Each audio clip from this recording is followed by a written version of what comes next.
6 o'clock. Good morning, live from the Circus Sports, the Mid-Kentucky Downs studio. I'm Justin Hawkins. Nashville Soccer Club did not generate a shot on goal as their CONCACAF Champions Cup run ended Tuesday night after a 1-0 loss to Tigres.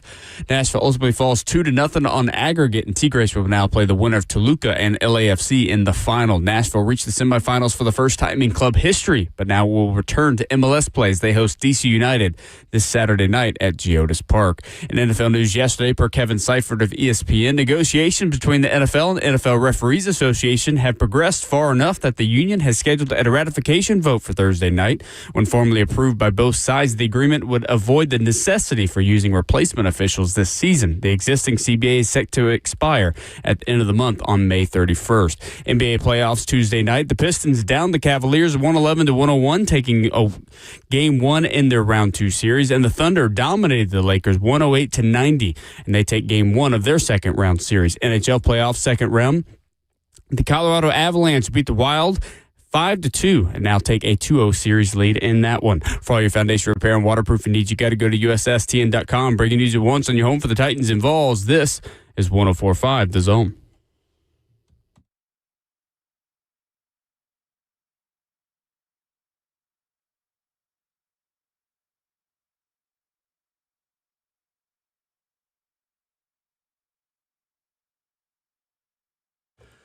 Away we go into the middle of your week. Wednesday starts right here on Ramon Will on 104.5 The Zone. 615-737-1045 is our number.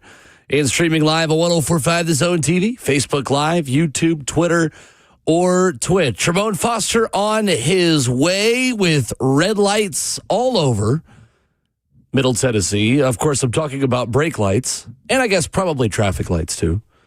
This early, there was like a little bit of rain, and so obviously no one knows how to drive. And so Ramon will be here soon, and that's quite all right. Justin Hawkins is our producer. I'm Will Bowling at Ramon and Will on Twitter. Justin, good morning. How are we doing? Good morning. Did you enjoy your Cinco de Mayo? Did you have anything? Enjoy the festivities? So here's the thing. I cook ground beef with, we talked about this yesterday, ground beef over rice like 2 or 3 times a week for meals. So yes and no. Oh, you changed your... It was just normal day. Did you change your beef? Yes. We talked about this yesterday, how growing older is just changing the ethnicity of your protein every day, and it was just yesterday was Mexican. I don't know. I've never really been one to celebrate Cinco de Mayo or St. Patrick's Day for that It's matter. just my excuse to enjoy some queso and margaritas. Yeah, that's fair. But we made some taquitos last night, and they were fire. You have an air fryer at home? Oh, yeah. Yeah. Oh, yeah. We cook in the air fryer like it's white on rice. I feel like you have to have an air fryer now just to be like a practicing American. Yeah. Yeah, we made these taquitos instead of frying them in oil, which is a little bit more of the unhealthy way. We use the healthier way and use the air fryer. Fantastic. Okay. Fantastic. I'm going to need to know how to do that. Oh, yeah. We need the recipe. Yep. Sounds good. Sounds very good. NBA playoffs going on, NHL playoffs going on, CONCACAF Champions Cup, which we'll talk about for Nashville SC last night. Did you make it to the end of the soccer game? I sure did, unfortunately. Yeah, not great. Yeah. Not great. A 1-0 loss last night to Tigres, 2-0 in the series overall. Quad injury for Patrick Yazbek made this a very tough night at the office for Nashville before the game even started. Yeah, I mean, they were missing Sam Surridge, no Eddie Tagseth. It's just, I felt like they couldn't generate enough offensive chances, and whenever they were in the offensive third there on Tigres' side, they just couldn't get the ball into the 18 enough and find the open guy. I noticed that they were making some good runs, and they were making really good off-the-ball runs, but they just weren't finding that good connection when it mattered. And kudos to Tigres because they played well enough on defense to force that one. They did. Just not enough chances created, to your point. And I did think, all things considered, the match itself, when you just look at those 90 minutes, when you look at the 3 injuries that you mentioned and the fact that Yazbek was out right before the game started, I thought it went pretty well. Was the thing. I mean, they gave themselves a chance. If you'd given them a scoreless game at halftime, I think they absolutely would have taken that. And it just comes down to that final pass, the final chance, and the final oomph. Yeah. And I just couldn't find it. And I don't blame him because of, again, the creativity and the attacking skill they just didn't even have on the sideline at all, not much less on the field. Yeah, even if you're a casual viewer watching the game last night, despite there only being one goal in the game through its entirety, it did not lack entertainment. There was offensive chances on both sides of the ball. It just didn't come in the offensive third. They were more or less in the middle third, because there was a lot of changing of possessions. There was a lot of physicality in the game. It didn't lack entertainment from my point of view. It wasn't kind of like watching Philadelphia game on this past Saturday. I felt like there was good defensive chances on the both sides of the ball, just not enough on the offensive thirds. The bulk of the game was played in the middle third, in my opinion. Sure. Open for your thoughts on Twitter at Ramon and Will. We'll put a poll out for this in just a moment. What is your biggest question about the Tennessee Titans on defense in 2026? 615-737-1045 is our number. We'll hear a lot from Gus Bradley this morning, the Titans defensive coordinator, and someone who has worked on a lot of defenses with Robert Saleh. I'm curious where people will go with this because I do think that this was a much easier question to answer before the NFL draft. I am curious, though, with the way the Titans addressed the pass rush and speed edge rushing and the ability to get to the quarterback around the edge, if that is still the biggest question that people have about the Titans defense. Titans defensive coordinator Gus Bradley was asked over the weekend, Saturday at rookie minicamp, how have you and Robert Saleh, in working together, been so good on defense and so young at the same time in previous spots? I would say this, that you're right. I think it started back in Seattle. I think the challenge with John Schneider was, we're going to get really young on defense. Putting this defense together where guys can come in and play at an early stage is important. And that's, been the foundation of the philosophy. Now, over the course, each year you're looking at offenses and you're trying to stay one step, two steps ahead of them. And so it has gotten to be where there's been more complementary defenses that we run. So when you do that, it adds to the package. So I would say at the core, yes, you would hope that have a defense where young players have an opportunity to come in and play right away, but it's not quite the same as back then, because, everything changes a little bit in what you add defensively. Gus Bradley speaking on Saturday. So, Justin, of the four options I could even put in a poll on what your biggest question/concern is about the Titans defense, I have pass rush, which I'm still going to put. I have run defense. I have corner depth, and I just have linebacker. Would you take any of those out, or are those four good options? No, those are the four. Okay. Because I'm focused on edge rusher number one, absolutely, because you've been scarred by the lack of pass rush that you've had recently. I mean, last year was a little bit better.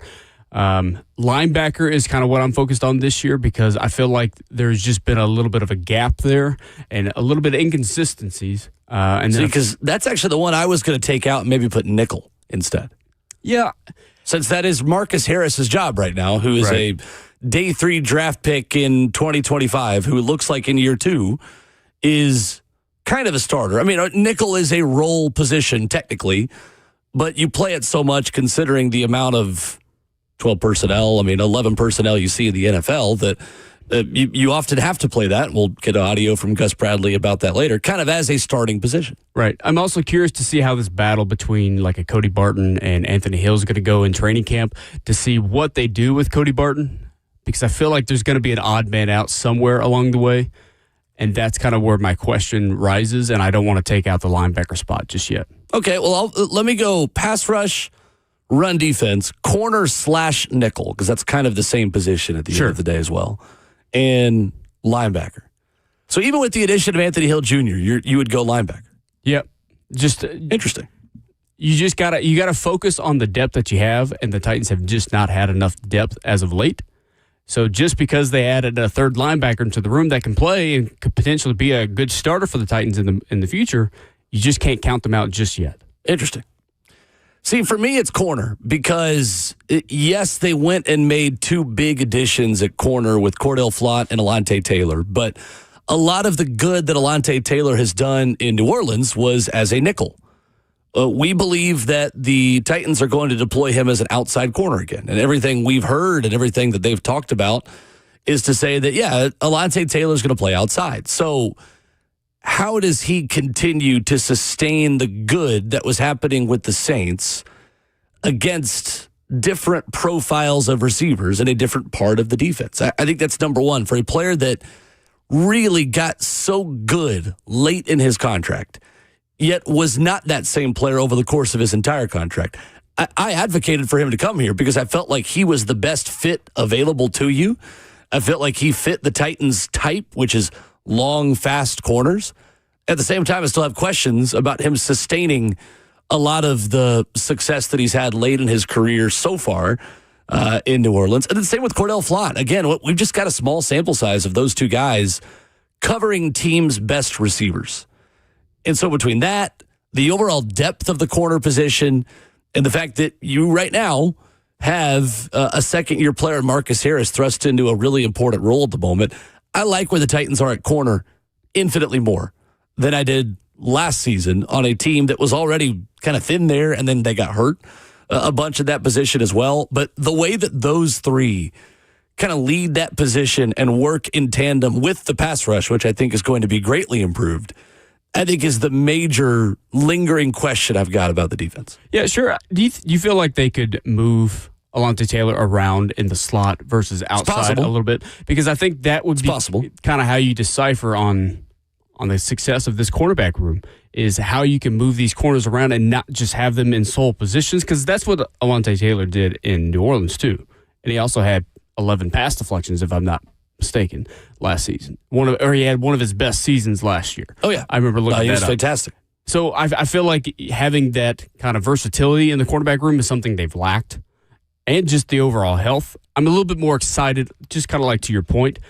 Cordell Flott's a little bit unproven, but I'm a little bit more excited of where this process is going these days. Ramon Foster has made it into the studio. We'll let him get settled, and we'll ask him this question when we come back. 615-737-1045. Plus, Charles Davis on the show last week talking about why Brian Daboll is a perfect fit to coach Cam Ward. Coming up after this.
Wednesday morning on Ramon and Will, off and running here in hour number 1. It's streaming live on Zone TV, Facebook Live, YouTube, Twitter, or Twitch.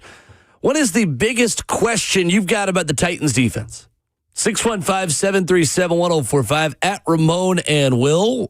We are now joined by Ramon with some traffic on the way here from humble Hendersonville. What's up? Yeah, coming from, getting on 65 South, man, be careful. It's raining and spots hard and then letting up a little bit too. What slowed me down was getting to the 65-40 split coming downtown right past Trinity Lane. I think there was an 18-wheeler flipped over. So the right 3 lanes are shut down. So if you're hearing this at home, man, get out early if you're coming into the city. Yeah, if you are coming from the north, absolutely, yeah. I'd leave now. Yeah, if you got to be downtown by regular work hours. What's your biggest question about the Titans defense, Ramon? Man, it starts with me with the basics, and it is Will stopping the run. Interesting. I heard you guys bring that up because I think so much is predicated off of that. As much as we move towards, a passing offense, a passing league, people tend to forget more times the baseline of it all, and I'm going to go the run defense. Last year or 2 years ago, there was a mantra, always been a mantra for the Titans, no one run on the Tennessee Titans, and last year, disrespectfully, teams did. You know, and that's where they were. I know that the characters are different this year. The players, are different this year. The defense structure is a little bit different as well. I even still just look at the concern of it just a little bit because they are going towards more of a smaller, powerful defensive lineman as opposed to your Tavondre Sweat, which is probably a better move for him anyway. You just keep rotating and moving guys in. I do want to see how guys pick up these roles. How much of a stop the run on the way to the quarterback can you incorporate into this defense? Because that's the way I've always described it. When you look at the body types that they have, they're long, athletic guys. You go out and get Keldrick Falk because, hey, he's good now at stopping the run. He's got a good baseline for him. You're getting lean, heavy guys, if that makes sense to you. Just guys that are able to anchor well enough. But again, you're going to meet some teams that are dedicated to getting big offensive linemen, running the ball, pounding it down the field. I think the issues that Robert Saleh's defenses have had on the back end, maybe because the run stopping here or there. But again, legitimately looking at this group, I want to see how they adjust. His teams have been solid with being able to get after the run. It's just that coming here in Nashville where you have the Jacksonville Jaguars that want to run, you have Jonathan Taylor, you have Houston, and you got some mobility with the run, with the quarterbacks in each one of these teams. Got to figure out what Daniel Jones is going to be. I personally want to start there first. Okay. Yeah. But I heard you and Hawks' versions of it too, like getting after quarterback and linebacker. I get both of those. So the Titans last season were 30th in total rushing defense. They also saw the third most rushing attempts because they were down in so many games, to be fair as well.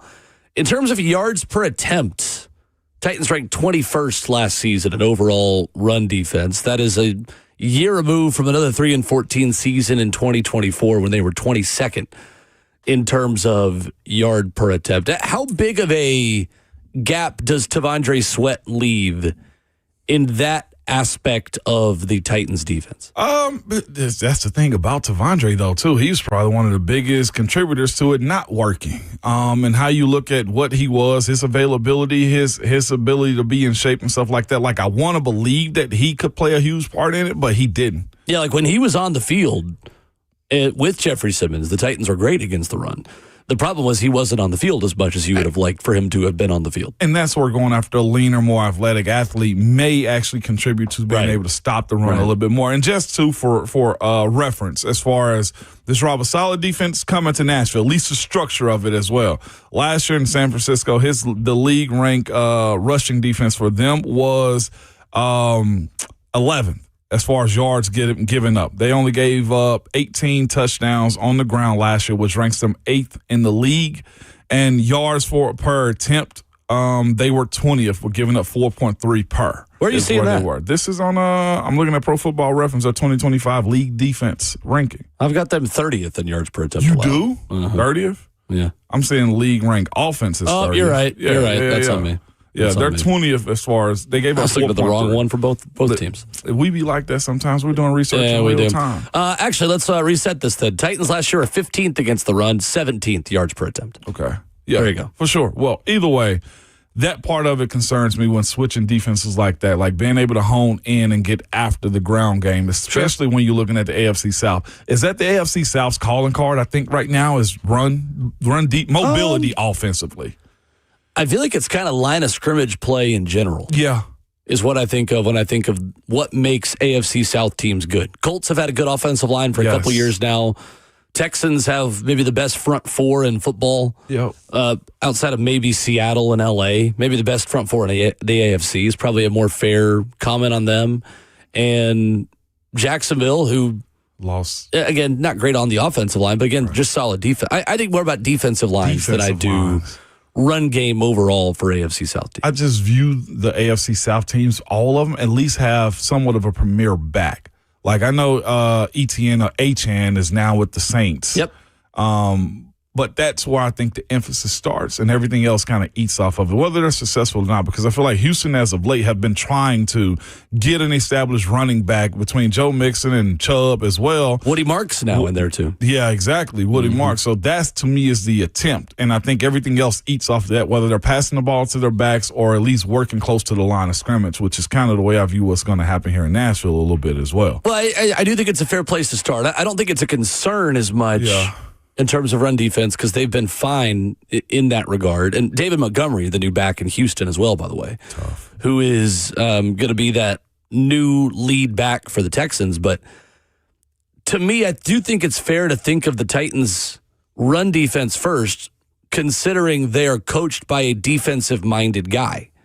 And defensive-minded coaches start with run game on both sides of the ball. Yo. And when you think about who the Titans were the last time they had a defensive-minded coach and the notorious right now, Mike Vrabel, it was defense and run game. It was. I think the other question for this team is when you do get down, because they are still building and you obviously expect them to still get down in some games early, can your defense stop the bleeding? Man. How many times can your defense keep you in it? In the games the Titans did win last year, they weren't always lighting it on fire on offense early in those games. You think about Cleveland and the slow start you had in the first quarter and a half of that game. Same can be said for Kansas City. Like the only difference between winning those games that you did and losing them and making those losses as well was the fact your defense kept you in it as your offense was kind of getting up to speed, because once the score was separated, that offense was not very good. Was not. The Titans offense was not good enough to be predictable and good. So your defense's ability to just hang around until your offense could then separate the score a little bit. Now you can go attack and pin your ears back. That was critical last season. So I like what they've done to continue to stop the run, because I think Keldrick Falk comes in right away as an excellent run stopper. I think Femi Oladejo did some good things in setting edges last season. Obviously, John Franklin Myers and Jeffrey Simmons. My question on the run defense would be, when you do rotate Jeffrey Simmons out of the game, and when you do have Solomon Thomas and some of those other guys in that front four, can you maintain the same level of play? Because that is the downside to as much rotation as they're going to do, because they want to have a stable of 7 or 8 guys they rotated it out. That's fine, but what about the plays where those guys are out? Are you still maintaining the same level of play with Jeffrey Simmons standing with his helmet off over on the sideline? No doubt about it. And to your point, like Jalen Harrell last year ate off of that play to Jeffrey Simmons being out of games. I know in the rush game, but these are the things that you have to ask yourself. Like, it is a lot of bodies, Will, to your point, that are a part of this team. Jordan Elliott being one of those guys that's a seasoned veteran around this league. And when you look at some of the young guys that have to play ball, I heard you guys mention and played the Gus Bradley clip too. If they do choose to go young, I thought that was a fascinating approach to it as well. How much of your youth defensively can grow up and sustain those guys being out, and just the simplicity. And here's the thing. I don't want to call that defense simple, because I don't want to make it seem like anybody can do it. But they are at least teaching it inside of their rooms, their meeting rooms, and going to the defensive meeting room together and giving everybody an understanding of what their assignments are. Like, I was trying to figure out, as you guys were talking about it and listening to him, Gus Bradley, on the way in, how do you incorporate any type of offense or defense that allows young guys to flourish? And personally, I think it's simplicity. It can be complex when you need it to be, but everybody's assignment to a man is, one, just do your assignment. Don't worry about anything else and keep it simple, stupid, or silly, however you want to do it. Hurts my feelings every time. I know, man. True. I wasn't talking about you or Jayhawk on that one right there. But it is that approach to it, though, too. I think when you look at those defenses, you see guys that either have simple stunts in games up front, TEs, ETs, cross dogs if you want to blitz the linebackers up the middle. That extraterrestrial blitzes. Yes, absolutely. But I think the gist of those teams, extraterrestrial. Thank you. I just got it. Yeah. It's all right, it's early. You missed it the other day on May the 4th, though. No, I was with it. I just don't watch Star Wars. Okay, all right, cool. But what I've seen and have gone against those styles of defenses, they're penetrators. They allow you to just kick your cleats in the ground and just jet upfield. Now, there's some good that come along with that, because if you got the ability to knock an offensive lineman or tight end in the backfield, you win that rep right there. The issue is I think it was who's on this I think it might have been Solomon Thomas, missed tackles in the backfield from a defensive line perspective, whatever the case may have been. When you look at his situation right there, getting up the field is part of it. The next part of it is also making the tackles. But here's the beauty of it as well. If you go young and if you go athletic, that's where your linebackers clean up. That's where the other defensive linemen meet you at the party as well. That's how I see it from an offensive player. I hated those types of defenses because, again, if you miss one or get one, there's another one right behind you. Whereas a hold the point D-line or 3-4 defensive line, they just hold the point and allow you to just move and get up the field a little bit easier, as opposed to a Gus Bradley, Robert Saleh type of defense, which in turn keeps it simple, in my opinion. And I think that's part of the reason why I do feel great about linebacker, because I think this defense frees up linebackers to make plays and just puts them in a good position to be successful. And you know my feelings on Anthony Hill Jr. Yeah. I really like him in this defense, and I like him as a leader and a player that I think is going to be a really big part of what the Titans are, both this season and moving forward. Yeah.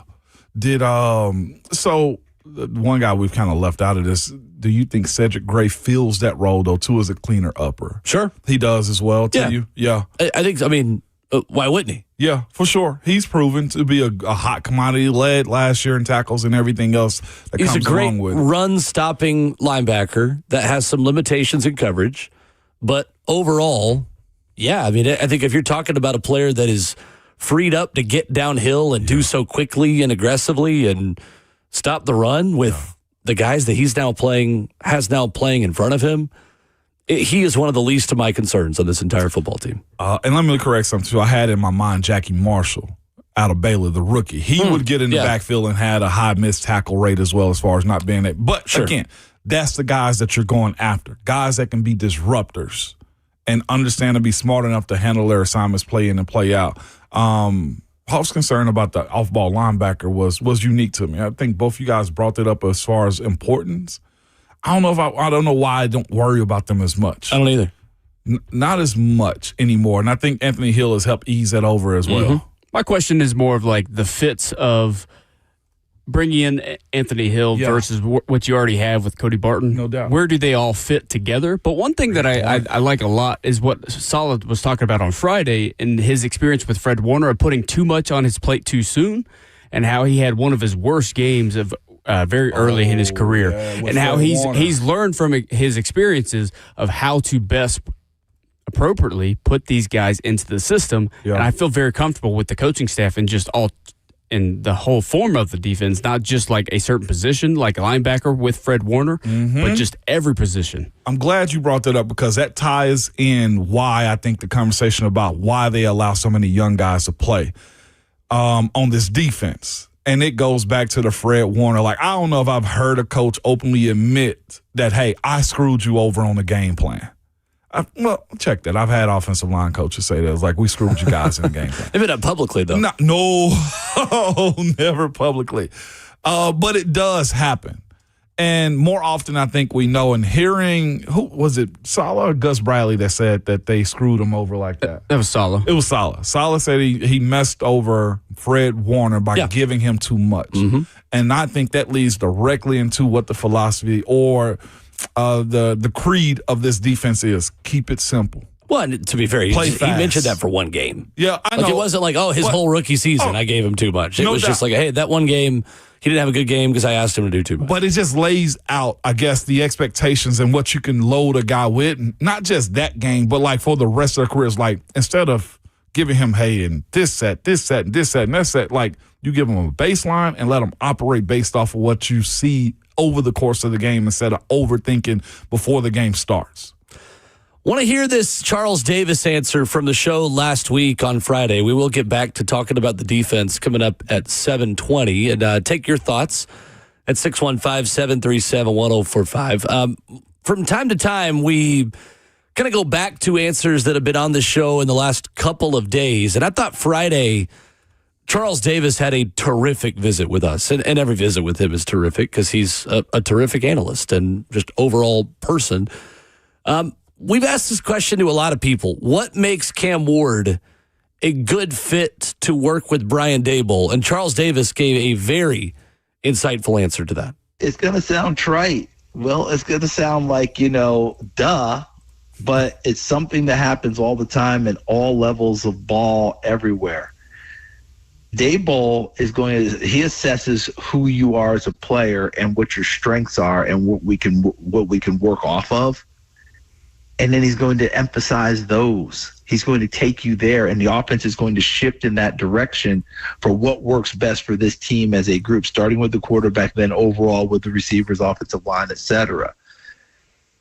Plus, personality-wise, what little bit I know of Cam Ward, because I'm not going to sit here and act like we're boys, because that would be folly. But what little bit I can tell with him, Daboll's personality is perfect for him because Cam Ward does not shy away from hard coaching. Right. Okay, he's not going to be like, you're not going to say that to me and take off and go. All right, because I heard about that with a quarterback a few seasons ago that came in the draft and had a clash with the offensive coordinator in the draft process, and they never got over it. This is not going to be the case with Cam Ward. And Dave's, with his personality, I think you guys have figured out now, he doesn't mind sticking the needle in there a few inches, right? So Josh Allen learned how to deal with that and for that to work well. And guess what? Became a pure advocate of Brian Daboll. And that's what led him on the way to where we are now. I think similar things can happen. It won't be the way that Josh Allen plays. It'll be different because Cam Ward's not built like Josh Allen and not going to play like him. But he's going to play to what his strengths are, understanding the game, having the intelligence to see what's going on downfield, making the changes that are necessary as the defense moves and rotates and evolves, and making sure that he is prepared for every eventuality, which is why he's in the film room at 5 o'clock in the morning. He's not in the film room to watch his high school highlights, guys.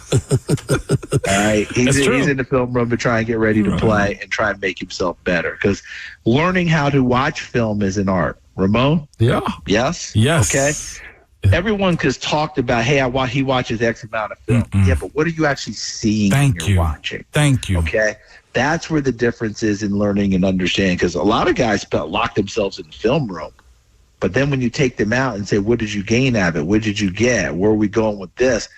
I watched 100 plays and, that guy looked pretty good, Coach. Jeez. Tell me. Okay. Tell me about We got to teach you how to understand what you're seeing, and that takes some time as well. And I think that Tennessee's well on its way with Cam. Everyone else, come along with him. Come along with him. And it's not just getting up at 5 like it's symbolic. It's we have to get a jump on the day. I worked with a guy many, many years ago that say whatever you want. He taught me one great lesson in life, and that was John Gruden. I was his roommate when we were coaching together. He would get me up stupid early in the morning because his numbers are 317. That's what time he sets his alarm for in the morning. That's crazy. At 3:30 in the morning, he'd be, hey, coach, let's get up. I was like, are you insane? And I had like one eye on the clock. I was like, no. And he's like, hey. And I'll never forget, he goes, hey, Coach, look, we're going to get up. We're going to go for a run. come back, shower. We're going to stop at the local place. I'm going to get this monster thing of coffee. You get whatever it is you want to drink. We're going to hit the office. We're going to get to work. We're not going to get the office to go to sleep. We're going to get the office, we're going to get to work. We're going to break down what we got going today. Going to break down what we got going next week. We're going to be ahead. Move, move, move. When everyone else rolls in around 8 o'clock this morning, we're half day ahead of them. We're already a half day ahead. Yeah. Now add that up, coach. Let's do this every day. We get a half day ahead every day. Who's going to catch us? No one. So let's go. Next thing you know, I'm running the streets of Stockton, California. It's 3:35 in the morning. I'm cursing John Gruden with every fiber of my being. And while I didn't stay in coaching, guys, the lessons remain. Yeah. Get out, work, get ahead of people, find your edge. Maybe your edge is something that you discover in the hours of 4 to 8 o'clock in the morning. Mm-hmm. See where I'm going with this? I'm not saying everybody has to do it that way. Your hours might be 12 to 4 in the morning. I don't know. Whatever they are, find your edge, hone it, and don't let it go. Because a guy like me has to find an edge. As my father will tell me, and when I talk to him later today, he'll ask me the same question. Did you study today? Are you ready to go? Yeah, I think I did. Well, you probably do a little bit more. Well, Dad, but no, you should do a little bit more. You know why? Because you'll be the first one they'll want to replace. You got to make it hard on them to make them want to replace you. If you don't, they'll replace you, and it'll be easy. So go back and do a little more studying. I love you. Talk to you later. That's my dad. Charles Davis.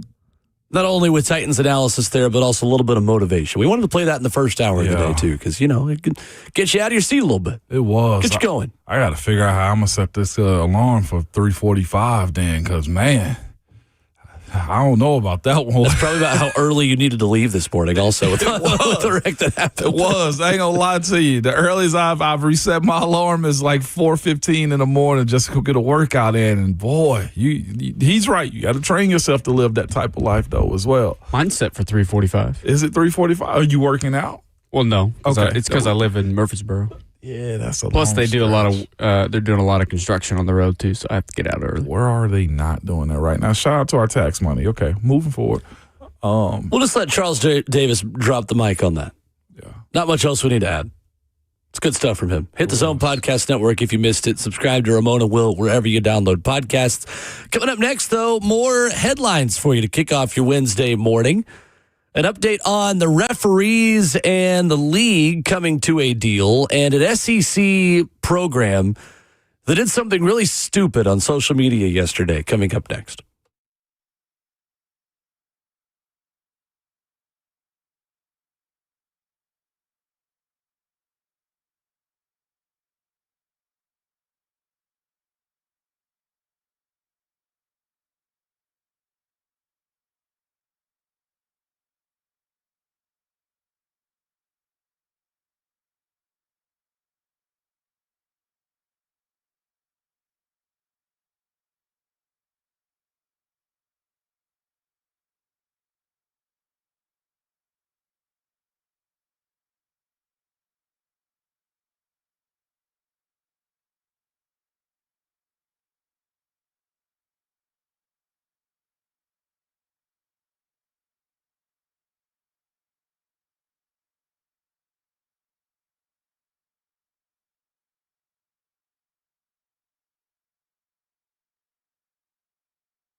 Wrapping up hour number 1 on your Wednesday morning, Ramon and Will.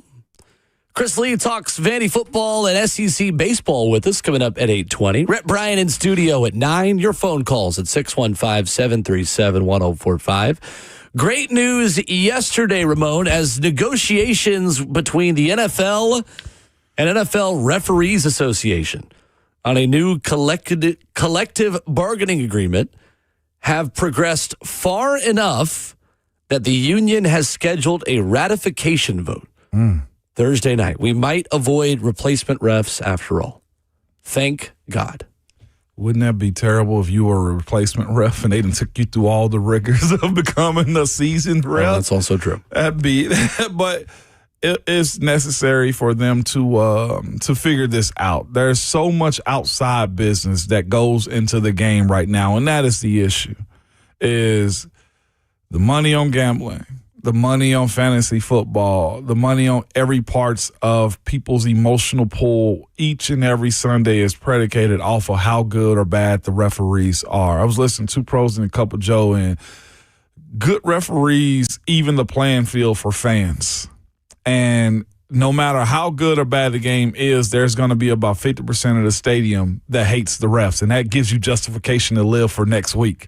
That's usually the case behind it, though, man. But the thing is this. I do believe that when it comes down to the referees being in a position in which they're held accountable, and they should be more so. If they're asking for more, which they are, and I'm not sure if the league is giving it to them directly as far as the rest of what this deal says, but the scrutiny that fans do have behind them needs to be it needs to be discussed weekly. I know some fans are asking for referees to speak after games.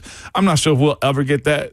I'm not sure if they're media trained to handle that type of stuff as well. But if it does cause teams to lose games or bad calls that shouldn't have been called at one point in time, somebody should be held accountable. Maybe that's a part of this new CBA new deal that they're getting together between teams. And here's the other side, though, too. These referees are necessary, though. I know they want to fight for more money, more rights, and stuff like that.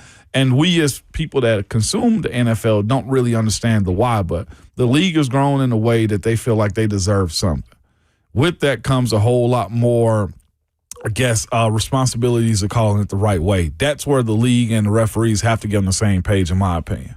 It's interesting, the whole refs should be full-time discussion. It felt like that got hot the last time there were replacement refs, and you had many of the issues that happened then on the field, obviously, that were obvious mistakes. It feels like you don't hear about that as much.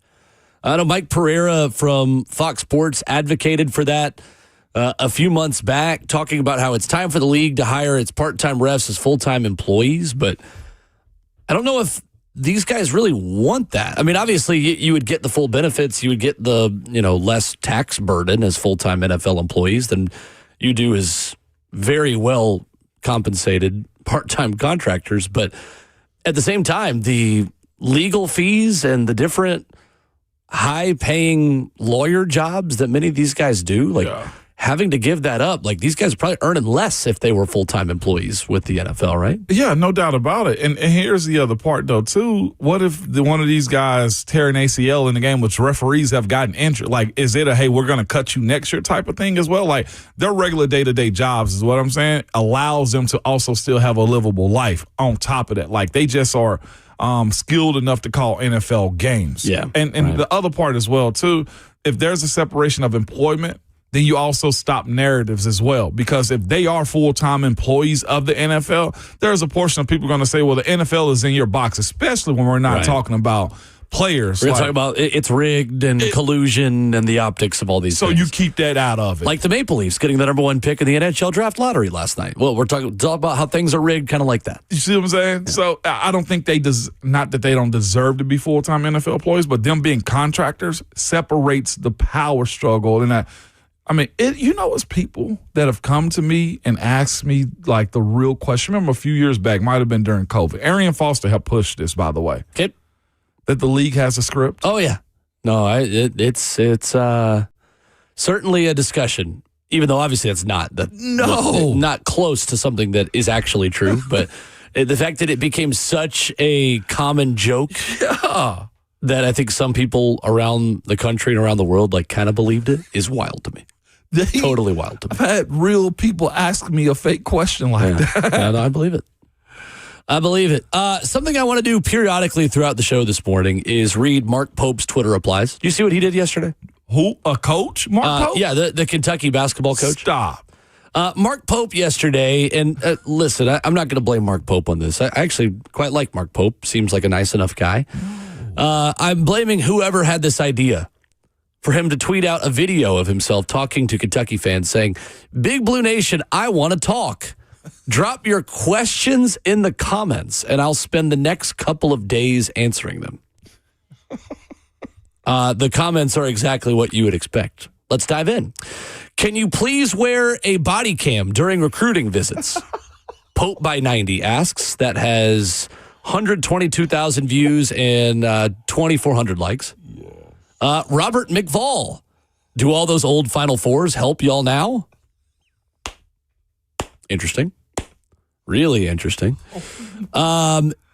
A. Will asks, do you think it was possible going into your third year we'd be projected to finish 12th in the SEC?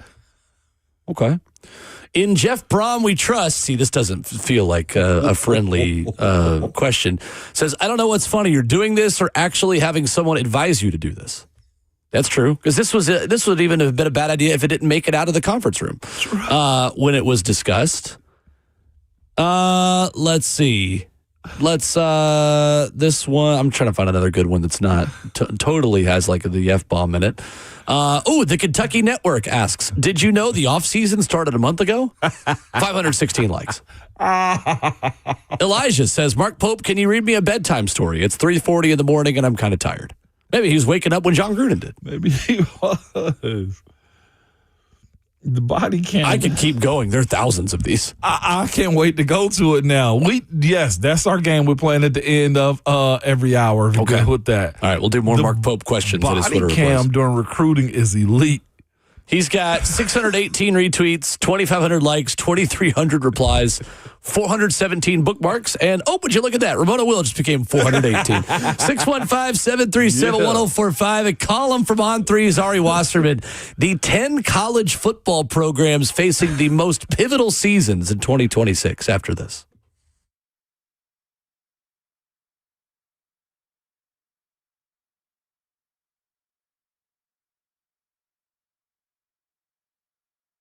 It's Ramon Foster for Hiller Plumbing, Heating, Cooling, and Electrical. Good people. Nobody likes dealing with those issues at all, man. Most of the time, you don't know what it will cost you if it'll get fixed right, or if somebody's just trying to sell you something you don't need. When you call or reach out to Hiller, the expert's going to solve your problems quickly. And the price you're told is the price that you actually pay. There are no hidden fees or surprises when your bill comes to you. They come to you with their tablet at the end of their service. They outline the job that they've done. They show you the service fee. They show you the price of the parts. Everything that's itemized for you, so you feel confident that they did exactly what they say they were going to do. And usually, y'all, with Hiller, warranties will come with those, just a guarantee. And that guarantee is simply this: happy you'll be or the service is free. If you're not satisfied with the work that Hiller does, or you want them to look at it again, they will, or just simply give you your money back, or just tell you they'll fix it as best they possibly can. The cool part about Hiller, though, is this. When they're on their way, you'll receive a photo of the tech that's coming to your house and a link to track them in real time, so you're not sitting around wasting your time. To learn more about Hiller or book with them like I do, simply head over to happyhiller.com.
7:02. Good morning, live from the Circus Sports, the Mid-Kentucky Downs studio. I'm Justin Hawkins. Nashville Soccer Club did not generate a shot on goal as their CONCACAF Champions Cup run ended Tuesday night after a 1-0 loss to Tigres.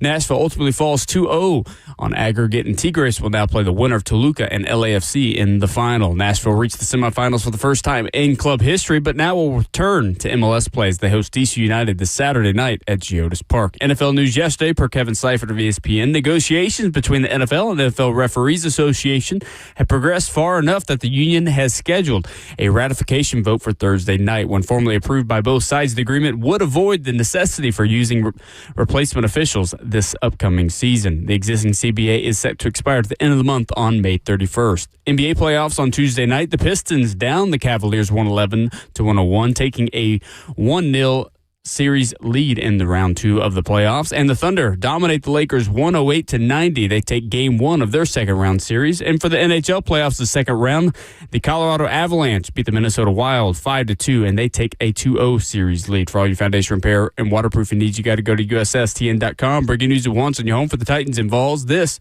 is 104.5 The Zone.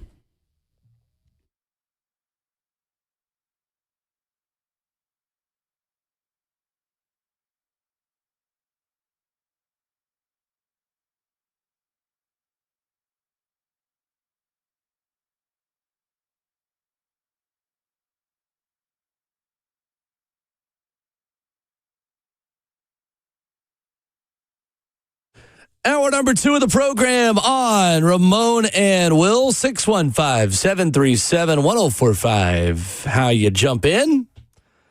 He is the 11-year NFL veteran, Ramon Foster. Justin Hawkins at the controls. Myself, Will Bowling. Taking your comments as well in the FNM Big Chat, which is wide open for you. Facebook Live, YouTube, Twitter, or Twitch. Live for the 104.5 The Zone Circus Sports Studio, Kentucky's largest sports book, can now be found at Circus Sports at Kentucky Downs. Coming up in 15 minutes, we'll get back to Titans discussion, talking about lingering questions over the Titans defense. And hear from defensive coordinator Gus Bradley, who answered some questions on Saturday around rookie minicamp. But Ramon, if I asked you, which college football program heading into 2026 is facing the most pivotal season, who would you say is going into the biggest, most pressure-filled season in the country this upcoming year? I'm going to go in a direction that's probably not as cute as it should be, but I personally think Clemson. Clemson is absolutely a valid answer. Clemson, absolutely. Last year was a bit of a letdown all across the board for them. More than a bit. Daboll, yeah. You know, the big media spin, he went on the Mark Pope level of, spin last year as well, with him saying we're going to do it this way and we're not doing it like everybody else. Like, he doubled down on his recruits, his style. You either want to be about Clemson, they lightly bought into the transfer portal, but not like everybody else. And Clemson's recent history, the Deshaun, the Trevor Lawrence parts of it as well, the ETN side of it, I think they've created an expectation. They somewhat survived the South Carolina, the North Carolina, and Clemson just rivalry that they have, because neither of those teams lived up to anything last year, especially North Carolina, because I think everybody thought Belichick was going to come in and just run the hen house at that point. So they somewhat survived. But there was a lot of guys in the team that have questions about Peters last year that didn't, perform the way they needed to. K. Klubnik. Mm-hmm. They got a lot of issues on that team, and I'm not sure what it is. So they're high on the list for me, for sure. Clemson had 11 starters either graduate or go pro. They had more draft picks than wins from last season. That's hard to do. That's really hard to do. They had 9 players get drafted, and they won 7 games. That's tough. And still had a first rounder. Oh, yeah. 2. Yeah. Yeah, absolutely. Peter Woods. Who's the other one? The tackle. Or was Monroe it a second Freeland. round? Monroe Freeland. You're right. Yes. Carolina. Absolutely, yeah. And then Avion Terrell wasn't far from being a first-round pick either. Absolutely Day 2. But they had a premier quarterback going into last year, too, with K. Klubnik. Yep. So not only did they lose the 11 starters graduating or going pro, including those 9 NFL draft picks, they also had 3 other defensive starters leave via the portal, including Ricardo Jones, who's here at Vanderbilt. Khalil Barnes, the other one going to Georgia, and the LSU tackle Green, who left as well. The interesting thing is this is another team running it back with a pivotal assistant coach hire. Chad Morris is back on staff at Clemson. Okay.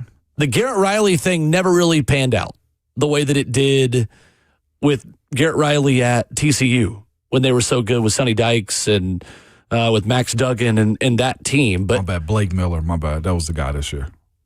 Oh, that's right. Monroe Freeling was Georgia. Blake Miller of course. and Peter Woods. Yeah, that's on us. Yeah, Georgia and Clemson are the same in a lot of ways. Probably from the same school. I'll make both fan bases. I didn't want to mess us up right there. No, you're right. That's my bad too. It's early.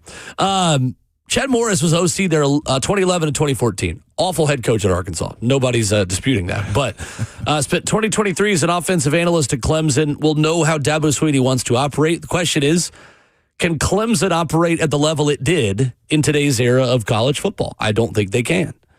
And you got Daboll Sweetie out here complaining about, we punched above our weight for so many years based on resources, yada, yada, yada.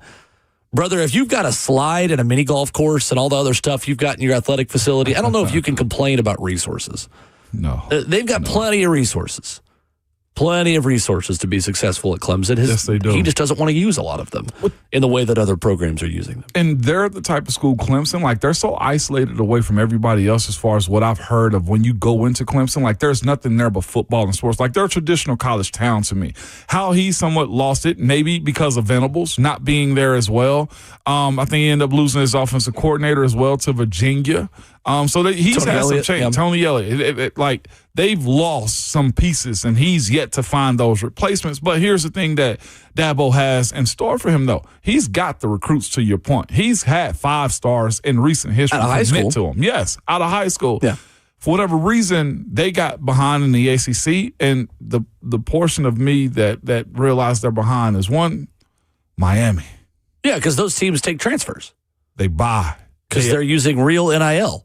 And it's one thing to hold your ground, but there is a slogan that we use, adapt or die. Yeah. Daboll's close. 100%. And last season now, they're not getting the same high school classes either. They ranked 21st in high school recruiting and On3's industry ranking for 2026.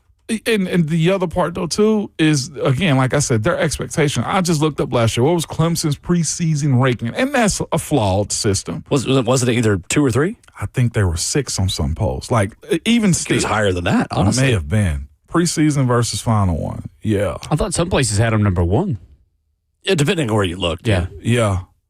But they were that type of squad last year. Penn State and LSU had a similar story last season. Yeah.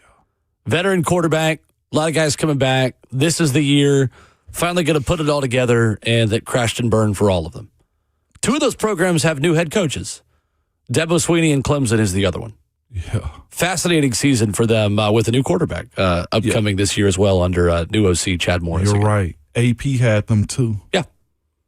Yeah. Penn State? No, 4. That's on them. Penn State was 2. Yeah. Texas, Penn State, Ohio State, Clemson. Yep. There you go. Where was Indiana? Like in the 20s. 20. Yeah. Mm-hmm.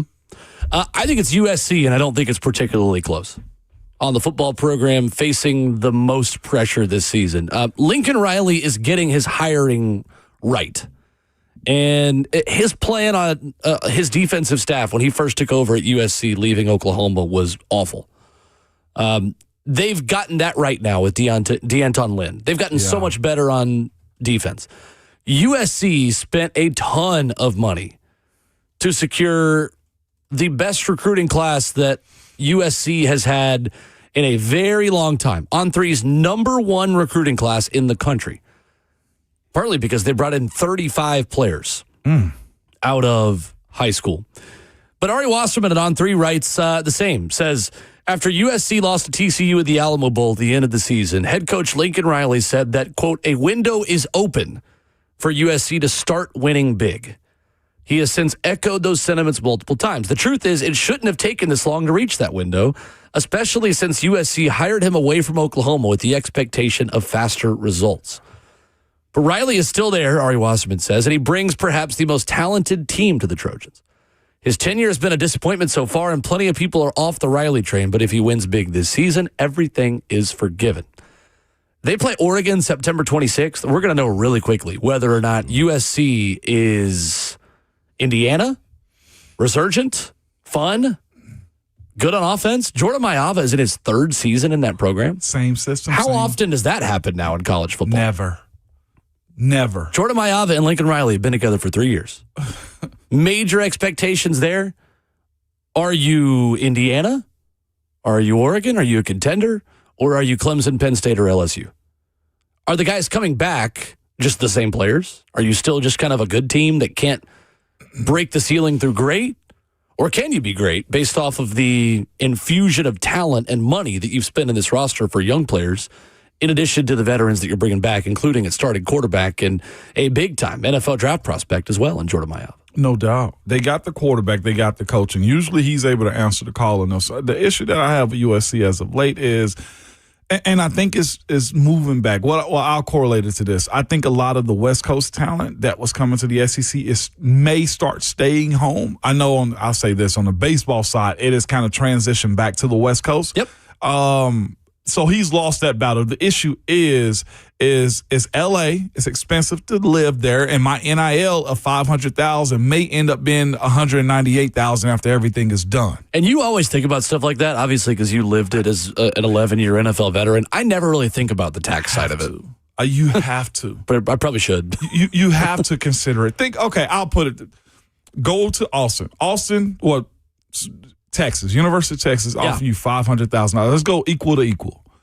Texas offering you $500,000. No state income tax in Texas. USC, you love them. They're offering you the same $500,000, and they won't go up to equal the tax exchange between Texas and California. If it does matter and you're recruiting a kid that's living at the poverty line from Oklahoma, you're probably going to choose Texas at that point right there, in my personal opinion. That's interesting. If the families have to make a decision on that one, like, it's one thing if what we don't know is USC's collective. Are they upping the money to really compete with everybody else? They wouldn't have had the number one class in the country for high school recruiting if they didn't have money to compete with everyone else. Yeah, and they beat everyone else last year. It's LA, so I got to give them that. Like, that's a card right there that I don't think anybody else can play. The weather, the lifestyle, everything else that comes about. And here's the other thing, though, too. USC has a lot of tradition. Like, you'll see some legendary people there if you buy into the stars, too. But Lincoln Riley, to me, I think this is probably going to end up being his last year there, because what they're dealing with and how sustainable it is as well. Like, the other part to me is the branding that they are in the Big Ten. Mm-hmm. I think Indiana's ahead of them. Michigan is always going to be ahead of them as far as that conference goes. Ohio State is. Penn State is as well. Oregon, for that matter, has constantly beat them as of late, too. They got a lot of things that they have to check off their box before they're taken more serious, to me, outside of Lincoln Riley and a quarterback. Right. Because they've had good recruiting classes before in transfer portals, and guys either leave, don't live up to the billing of it, get injured, or they just fall short of being good. Right. I don't know what they have to do to be more relevant. When? I mentioned the hiring for USC because D'Anton Lynn is now the defensive coordinator at Penn State with Matt Campbell's staff there. A big scalp for Matt Campbell in year one. Wow. You guys remember who the USC defensive coordinator is this year? This was a sneaky storyline this year that kind of flew under the radar in this part of the country. Former NFL coach? Former Power 4 head coach. Although I don't know if they were a Power 4 program when he was there. I don't even remember who that was. Gary Patterson is the defensive coordinator at USC, former TCU head coach. Frog. Wow, Frog. Mm-hmm. Get out. How long has it been since he actually called defensive plays? He's been in it? It's been a minute. It's been a minute. It's been a long minute, honestly. Yeah, was the head coach at TCU for 21 years through 2021. He's reaching. I think he's trying. I don't know. I think that hire, I like it a lot. Like, I mean, how's that a reach to you? Just saying, if he's been out of the game for a minute. But he's been around programs. He's just not been calling plays. All right. Well, good. Good for him. We'll see how it unfolds for him. Gary Patterson. Wow, I didn't have that on my bingo card today on a Wednesday. Top 10 college football programs facing the most pivotal seasons from Ari Wasserman. USC 1, LSU 2. Can't argue with that. Clemson 3, Utah, Michigan, Miami, Alabama. I'd have Alabama higher personally, probably where Utah is at 4, if I'm being honest. Colorado, I mean, they were not good last year. I know they weren't. I just feel like that's a lifetime job for Dion. I don't know. Tennessee, 9. Yeah. South Carolina, 10. I think a good list. I'd have put North Carolina in there. Yeah, I think it's a good one. I'd have put North Carolina. I think it's a really good one. I think what Shane Beamer got going on at South Carolina, I think is more progressive than anything that North Carolina got. Bill came in with high expectations and a loud mouth. Not him, but the people around him came in with a lot of proclamation, and I don't think they're going to live up to it at this point. They were supposed to be the 33rd team, according to their general manager, Michael Lombardi, and meaning the 33rd NFL team. Foolish. And they had 0 NFL draft picks in the 2026 NFL draft. That was your one. But even still, when you tell me, Will, I'm the greatest to ever do this and y'all need me, like I'd have to see it sooner than everybody else gives grace to. Like the 33rd team is a hard statement to make right there. Yeah, that's right. That's cocky as heck. Yeah, it's interesting. I mean, even Josh Heupel in 2022, with all of the restrictions that Tennessee had 5 draft picks after his first season as the head coach of the Vols. That's cocky, boy. 5 draft picks. He had Alontae Taylor, Velus Jones, Matthew Butler, Cade Mays, and Theo Jackson. Yeah. North Carolina's they're on the back burner of the Carolina recruiting schools right now. 615-737-1045 is our number. Gus Bradley talks about the one key position on the Titans defense that I think is the biggest question mark on the Titans defense. And you'll hear what he had to say about it coming up next.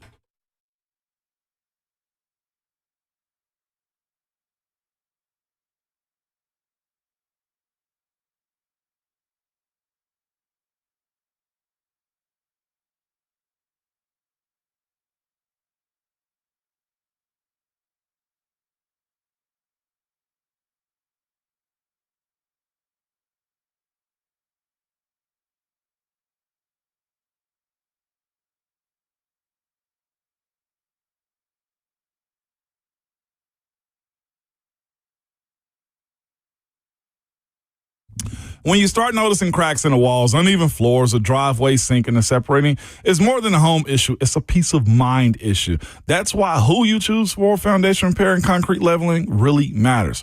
With me, I trust United Structural Systems because they've been doing this the right way since 1984, right here in Tennessee. USS doesn't believe in quick fixes or scare tactics. They take the time to inspect, explain what's happening, and walk you through real proven solutions that are built to last. Whether your home needs foundation stabilization, crawl space repair, or concrete leveling for sinking sidewalks, patios, or driveways, USS uses engineered systems designed for long-term performance, not those temporary patches.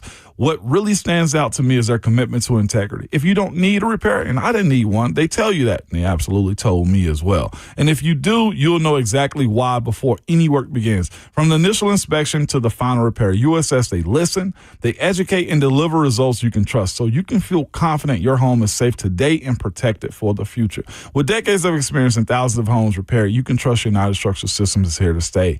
All right? USS is introducing also 24 months, no interest financing options, good now through the end of June. Learn more, schedule your inspection at USSTN.com.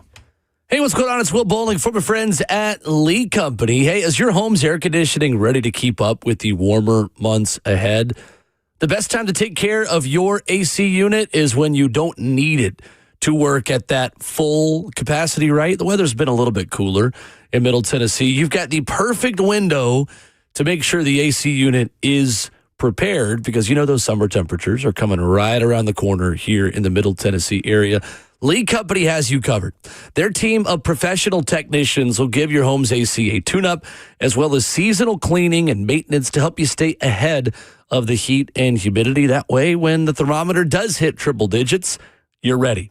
Don't let your AC fail this summer. Head on over to LeeCompany.com to schedule your appointment today. Lee Company is a multi-award winning great place to work. They get great reviews. They're available 24/7. They are a company with over 80 years of experience serving Middle Tennessee. And you can check them out online at LeeCompany.com.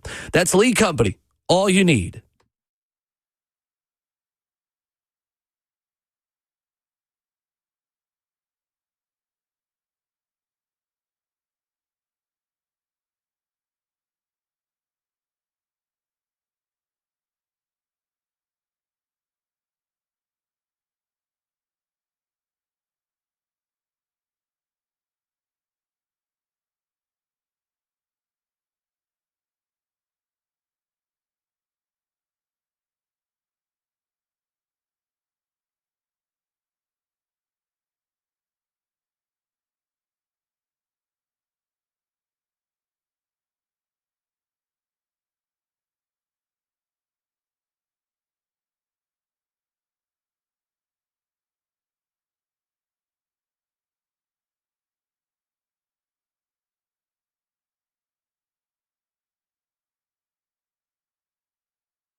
Ramon Will on 104.5 The Zone. Hour 2 continues. Ramon Foster, Will Bowling, 615-737-1045. On Twitter, at Ramon and Will, we ask you, what is your biggest question or concern about the Titans defense? 57% of you agree with me. It is corner/nickel. 28% of you say pass rush. 9% run defense. 6% say linebacker. So far, you can get in there until the show is over at Ramon and Will to make your voice heard. Want to hear from Gus Bradley on how they view the linebacker position and specifically what that means for Anthony Hill Jr. Bit of a unique perspective, Ramon, on exactly how they view linebacker and why they want them all to have similar skill sets. This was Gus Bradley speaking Saturday. When we look at linebackers, we look more like not Mike separate than the Will, than the Sam.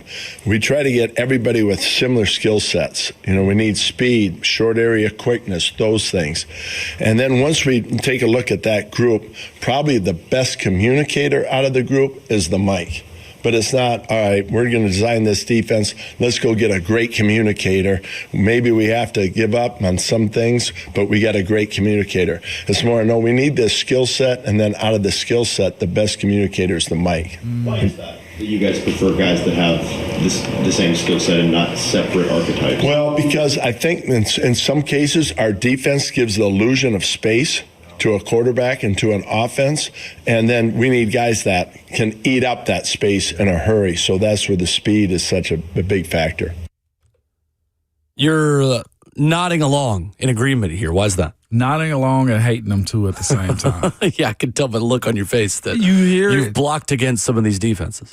Yeah, it's a beautiful process. Like, that's why, like, to me, Savage, respectfully, you might want to turn your ears, your headphones off. Okay. This, to me, with how I love football, is why it's so beautiful. The schematics of it all, to out-coy, to outplay, to trick the other side as much as you possibly can. Like, offensively, we do these same things, too. I just look at the different style of offense versus defense, and I say the defense can do it better. Because to his point, if I can get 3 A-type guys, just all of them A-type, A-type, A-type, and they can all do the job just the same, then I can have A1 trick me into believing that A2 is about to do something. Or the tendencies of player A versus player B, either one of them can rush or either one of them can drop. It gives such a seesaw, thoughtful process into, hey, we did this week. We're going to switch it up this week because you're also capable of executing what I'm asking you to do defensively. It's why film is so much important. It's why detail and offensive plays matter so much, because when you got a guy like Gus Bradley or Robert Saleh that are going after types that are chameleons to whatever you're asking them to do, the predictability of your defense goes down. When you have, like, guys on your defense that are, hey, this is just my thumper guy. This is just my coverage guy. Well, guess what I can do? I can scheme you up and have your thumper guy drop off in coverage. If we go empty, the linebackers got to go with him. So what Gus Bradley is telling you is this: if you go empty on us, a 5 wide offensively, my linebackers can cover. If you go run heavy, my linebackers can also get downhill and make tackles. It decreases the errors that you're allowed to make on the defense, because, again, the scheme of us is to expose you. How can we find your weak link is what is something I always bring up, and expose them. And he's saying with his linebacker group, they can all go to the line of scrimmage, play behind the line of scrimmage, or drop in coverage too. And I think that is a beautiful process. That's also, I'll say this too, it makes it harder to find those guys. And he's saying that too, like, they won't compromise on the athleticism. Sure. If I get me a talker or a dominant guy, then that's a bonus. But I'm not going to compromise, not even a little bit, what it means to play linebacker for me. I think it's interesting, the two characteristics offhand that Gus Bradley brings up there as he describes what they want at linebacker is speed and short area quickness. Yeah. And I imagine if he was listed out on a whiteboard, all the characteristics, there would be a lot more than just those two. But the fact that those two are top of mind, I think the way I understand it is, if you can run, I can teach you to do a lot of things. because you can be in position to cover, to stop the run, to set an edge, to take on blocks. Like, it is that overall athleticism that allows you to be taught different techniques and different things when the ball is in the air and different ways to match a tight end when you're in coverage or to shed blocks when you're getting downhill. If you're not quick enough to get downhill soon enough and get to that spot first before the lineman beats you there, then there's nothing I can really teach you. You just can't get there. They covet athleticism. Right. I think they 100% do. We're learning about the type for this new staff, and obviously there's not going to be a coach to ever say they don't covet athleticism. Yeah. But I do think they're going to emphasize that at the linebacker position even more so. What I think is interesting is, and I liked the follow-up from Easton Freeze there, who asks, like, why is that? Why do you want everyone to be the same? Because you'd think that when you're building a team, you want a guy to be a coverage guy, then you want a thumper, then you want another guy that can cover tight end. I also understand the unpredictability of that, though, in that if you saw Rashaan Evans next to Jayon Brown in Dean Pease and Mike Vrabel Titans defenses, you knew Rashaan Evans was the run stopper and Jayon Brown was the coverage guy. You knew what each of them was going to do. Yes. And you knew, all right, this is the guy that I've got to look at more likely to blitz, and this is the one that's more likely to drop in coverage and take away the middle of the field. If you saw Dane Cruikshank on the field on third down, he was going to cover the tight end. Yeah. Can you get to a point where your chess pieces are versatile enough where Kevin Winston Jr. can be blitzing? And you trust Anthony Hill Jr. enough to drop in coverage. Or on another snap, Anthony Hill Jr. is rushing and Cedric Gray can drop. And Kevin Winston Jr. as your big nickel is covering a tight end. Can Anthony Hill Jr. run with a tight end enough to be able to cover? And all of a sudden we're blitzing the safety and the other linebacker who was acting like he was going to cover. Like, exactly. It's that unpredictability of it that is the goal in confusing offensive linemen like yourself. It is. And just quarterbacks. Right. That's the other part, though, too. Like, and here's the thing, the way I'm hearing him speak about that position, clearly he loves his linebacker. Like, you find a defensive coach or coordinator that love his linebackers, I think that tells you a lot about what they are, how good their team can be if they find the right ones. And that's where I was going to go. Like, I think that position might have just that stereotype. I know in Pittsburgh, like our outside linebackers, you're going to get one every year, every other year. They covet them. They are the ones that lead the charge defensively. And I think when you look at Robert Saleh and Gus Bradley's defense in itself, these guys have to be of the same type. Defensive line, I'll sacrifice there. Like, we're looking at the Keldrick Falk, like, draft pick, right? Not the best pass rusher right now, but he possesses something that allows his linebackers to be free. He's good against the run. And it's not going to show up a lot of times in the stat sheet. He's just going to set edges and allow guys to get over the top and make tackles. And eventually, the more he learns, the better experience he gets. He'll get all of that because they know he's in it. But they also went with this, though, Will. A leaner, quick twitch, long athlete. Those types of things right there work hand in hand. Like, this goes back to the first part of our conversation where I believe in this defensive line as far as being able to stop the run or not stop the run. It boils down to, can the linebackers clean up? It goes right back to, if my D-line is penetrating and creating chaos in the backfield and they miss the tackle, that's where that type of linebacker comes to play. Can they run? Can they close? Can they hit? A lot of questions, and I think rightfully so, about Marcus Harris to Gus Bradley on Saturday, because nickel was something we thought the Titans might address if the board fell their way in the draft, and clearly it didn't. So Gus Bradley was asked, is Marcus Harris a full-time nickel at this point? Yeah, he has been impressive now in meetings. We say once you walk in the building, we're evaluating you all the way through to the end of the day.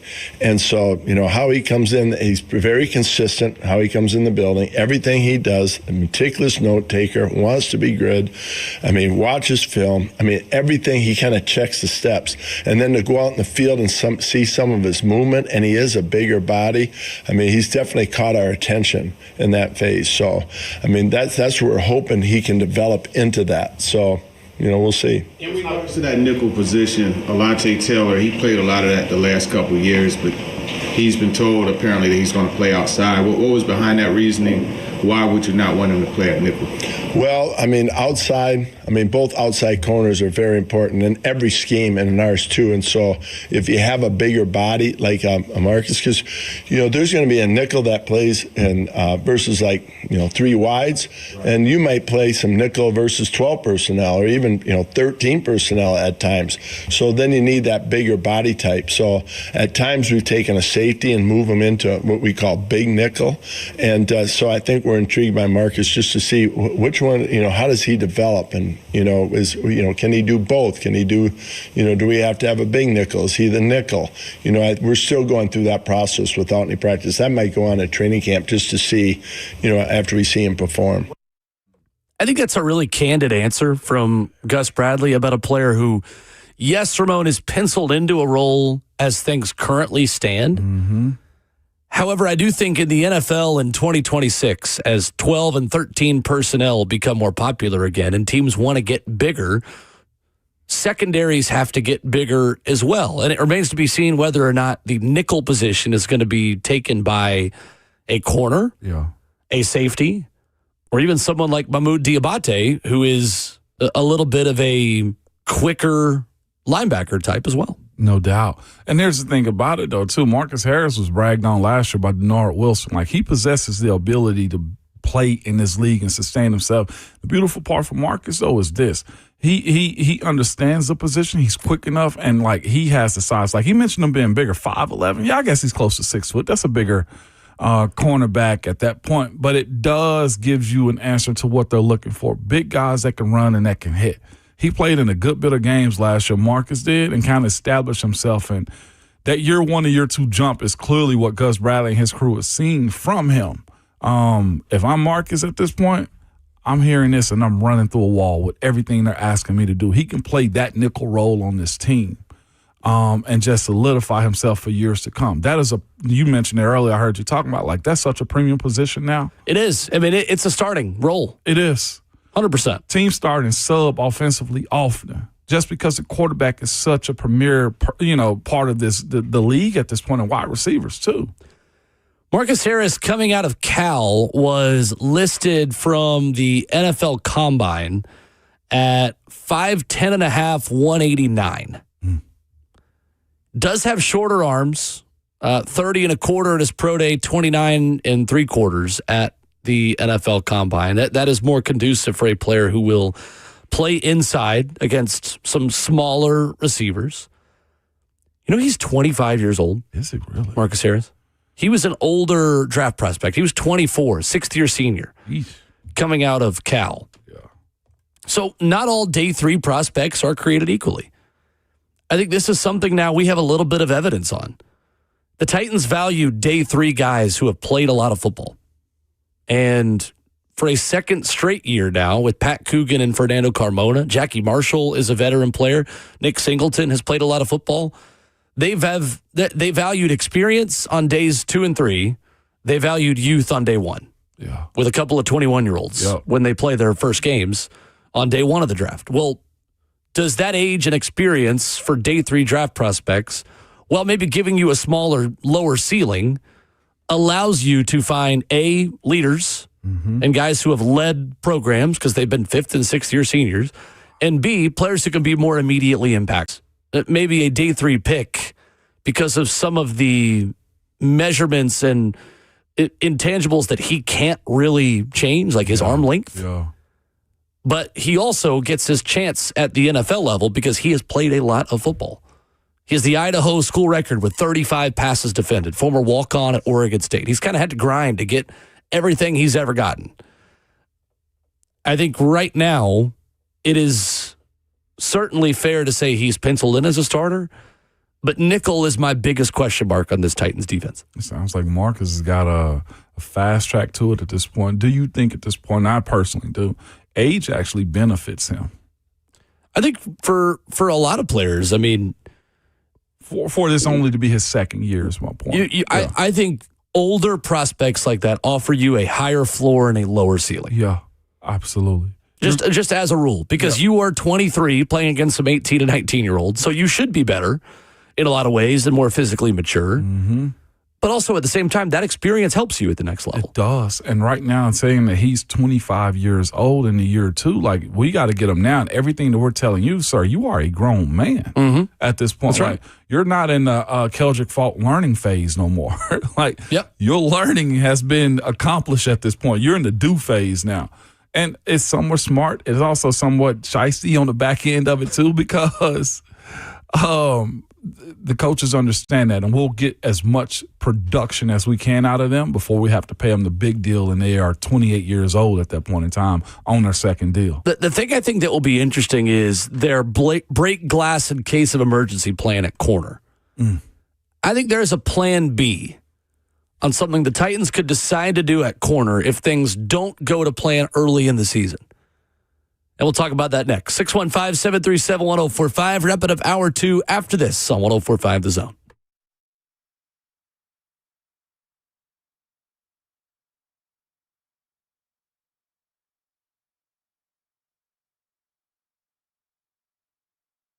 It happens all the time, man. You go buy a game day ticket or a hotel room, and when you check out, there are a bunch of add-ons and fees that totally change the price. That happens so often these days, man. I hate it, and I know you guys do too. Well, the same thing happens at car dealerships. You see one price online, and then you go to the dealership, and to find out they've added a bunch of accessories, a service plan that you did not know about. I'm here to tell you, not at Two Rivers Ford, though. At Two Rivers Ford, the price you see online is the price that you pay. Everything is transparent and upfront. No bait and switch, no funny business whatsoever. Just honest pricing from a family-owned dealership that's been doing it for a long time. There's a reason Two Rivers Ford has been Middle Tennessee's award-winning Ford dealer for decades, and I do mean decades, over 4 decades, good people. The local, honest, and real. Two Rivers Ford, the South's most trusted Ford dealer. Credit card interest rates are now over 29%, and most people are only making the minimum payments, so they're getting nowhere. Hey, it's Will Boulding. Here's what many homeowners don't realize. Using the equity in your home, you can easily access hundreds of thousands in cash. With Loan Pronto's Rapid Equity Loan, you can pay off your credit cards, your existing HELOC, your car loans, or get money for that home improvement project. One client just got $100,000 approved and saved over $1,500 a month. And here's the best part. With Loan Pronto, you can do it all from your phone. With zero out of pocket, no hard credit pull up front, no appraisal, no long drawn out bank process, and no touching your first mortgage. Rates are at near 3-year lows, so act now. Go to loanpronto.com, see how much you can get in about 60 seconds. That's Loan Pronto with 2,800 5-star Google reviews. Call 615-499-5780 or visit loanpronto.com. 615-499-5780, online at loanpronto.com. Equal housing lender, NMLS 1661781, NMLSconsumeraccess.org.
So the Titans have a plan at corner. I think they also could have a plan B, Ramon, as we wrap up the first half of the show this morning. Chris Lee going to talk some Vandy football with us and a little bit of SEC baseball coming up in a half hour. Rhett Bryan going to stop by at 9. So Alontae Taylor at the moment is planned as an outside corner. Marcus Harris inside. Mm-hmm.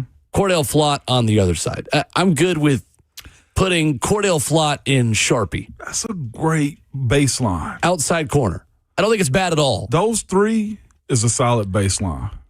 I think if you don't love Alontae Taylor going back outside and guarding some wide receiver ones and the way that goes, and or Marcus Harris struggles to take that next step, couldn't you just move Alontae Taylor inside and have Josh Williams, the former Chief that you also signed in the offseason, play on the outside?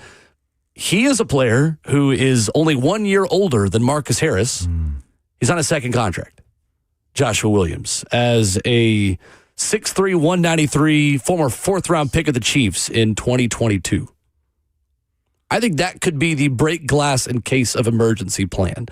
Yes, right now, Alontae Taylor is planned to be an outside corner. That does not mean he always has to be an outside corner. And I'm curious to see how open-minded they are about his role moving forward. Because when Teron Davenport asked that question, Gus Bradley kind of didn't address the Alontae part of it. He kind of just only addressed the Marcus Harris part of playing nickel. I'm curious how malleable they are to Alontae Taylor doing different things in the defense. They have to be at this point because, again, if they're in the business of being able to scheme you up and play guys all across the field, like the thing about Alontae is like, I would think like there will be an adjustment going from an inside guy to an outside guy. It's the same way if I went from guard to tackle. Like, there is an adjustment. Now, the good thing for Alontae is this isn't happening during the season. He can work on all this technique right now, and he's familiar with it as well, being able to use the sideline, knowing what his help is inside. And it's not just a, hey, go see ball, get ball situation for him. But I think you're not foolish, but I think there has to be a portion of your defense to where you do somewhat expose the good parts of Alontae's game. He made his money basically from being a slot guy, from being able to get behind the line of scrimmage, put his face in the fan, and go tackle people bigs across in the run game and everything else. Like, he's been in a great position as far as that goes. So I would expect him to be able to utilize that in some capacity. Now, you mentioned, of course, Joshua Williams. The size alone is intriguing. How he hasn't kind of turned into a guy just yet is, opportunity. Growth and learning, of course, and comes from an HBCU as well. So there's probably a gap as far as learning and competing at that level too. Fayetteville State. Yeah. I ain't even know of Fayetteville State. I think they're in Fayetteville. North Carolina? I don't know. There's a lot of Fayettevilles out there. It is, man. I'm going to have to look that up. Yes, they're in Fayetteville, North Carolina. I feel like that's disrespectful. Like every city in the South has a Fayetteville, to be fair. I have to look them up a little bit, man. But I hadn't heard of a player being drafted out of Fayetteville State. But again, the size, the length, and the range that he has too should be an asset to the Titans. How he gets on the field, either through injury or either through package, is something. As you said, he's going into his second contract now, second team. He should understand what his strengths and weaknesses are and be able to help a team moving forward right now. 2-year, $8 million deal for Joshua Williams, signed as a depth corner option after going in the fourth round of the 2022 NFL Draft. 2 for $8 for a rotational guy? Yep. Wow. Yep. That's good. That's good bread. And someone who Mike Borgonzi was a part of drafting when he was with the Kansas City Chiefs. Some of the numbers on Alontae Taylor, remember Seth Walder writing this back in March about most overrated or underrated players in free agency. And he believed Alontae Taylor was overrated. Yeah. Simply based off of last year being an outlier season. So when you look at next-gen stats, again, not everything, but just a part of the analysis, Alontae Taylor allowed 1.6 yards per coverage snap in 2023 in the slot. That is below average. In 2024, same number, 1.6 yards per coverage snap, below average, playing outside. This past year, he moved inside, 1.0 yards per coverage snap. That is above average. That's very good. EPA was good. The value, all the analytics loved Alontae Taylor last year playing nickel. Now you're moving him back outside. And the last time he did that, he wasn't as good in 2024. I've liked the Alontae Taylor signing from the beginning. Yeah. He fits the type.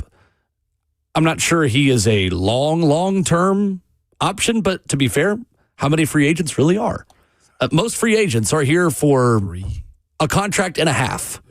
Many of them just for one contract, some of them for two. Or a half of the second one being of what you got the first time around. But I like Alontae Taylor a lot. I do have some questions about his adjustment going back outside. I liked him coming here as a nickel corner. Same.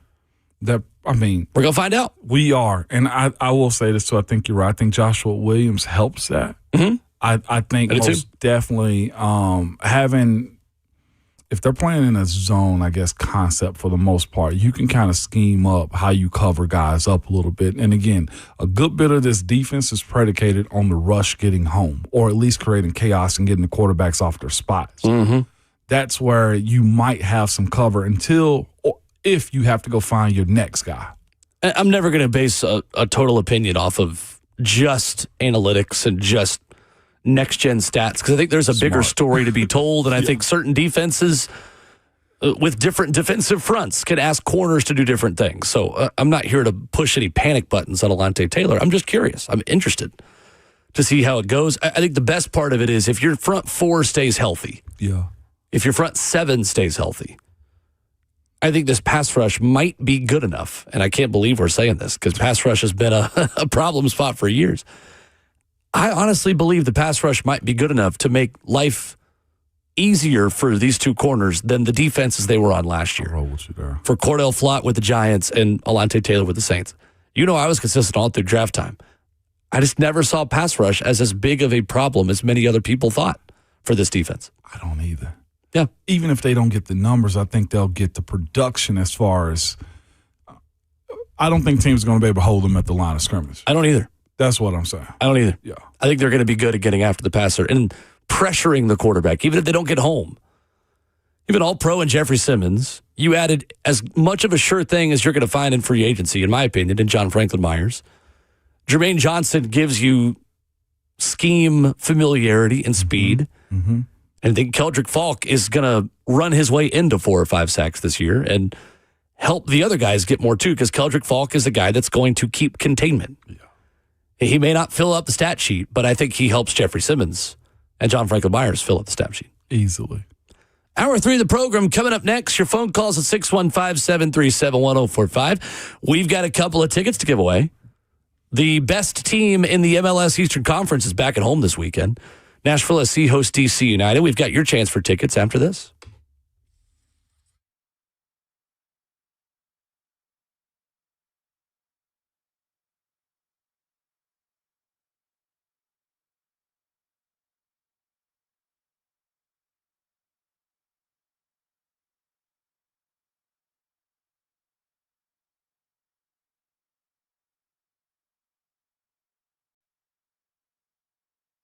If you're looking for TRT that's flexible enough for your lifestyle, head to Low T Center. They're the #1 name in TRT, and for a reason, man. Here's the thing. You can also choose your testosterone in different ways. You can do shots, pills, or a multitude of other ways, man. You can also pay with your insurance or out of pocket, or even have your treatment shipped to your door. And now Low T Center is offering new peptides, new treatments, and so much more, like boosting your energy, libido, and confidence for the results that you can feel.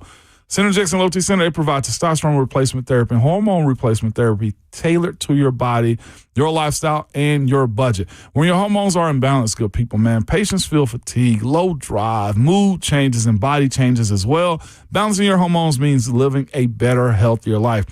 We always worry about, do we have a 6-pack? Some of us might have a 12-pack. Or just the fact that, hey, do my biceps look good? Does this look good? Well, you got to go figure out what's happening on the inside of your body. And here's a cool thing, too. Testosterone is just not for men as well. It's for women as also.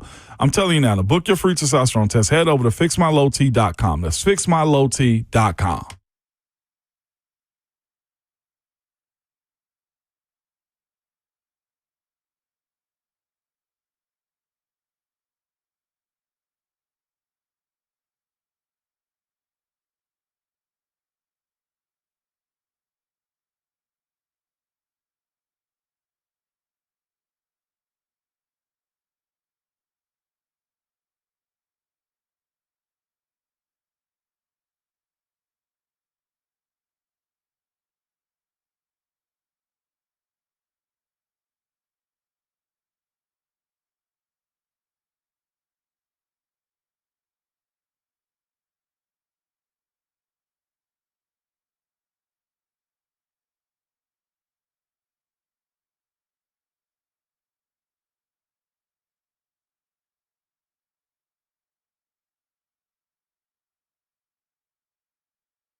8:03. Good morning, live from the Circus Sports, the Mid-Kentucky Downs studio. I'm Justin Hawkins. Nashville Soccer Club falls as their CONCACAF Champions Cup run ends Tuesday night after a 1-0 loss to Tigres.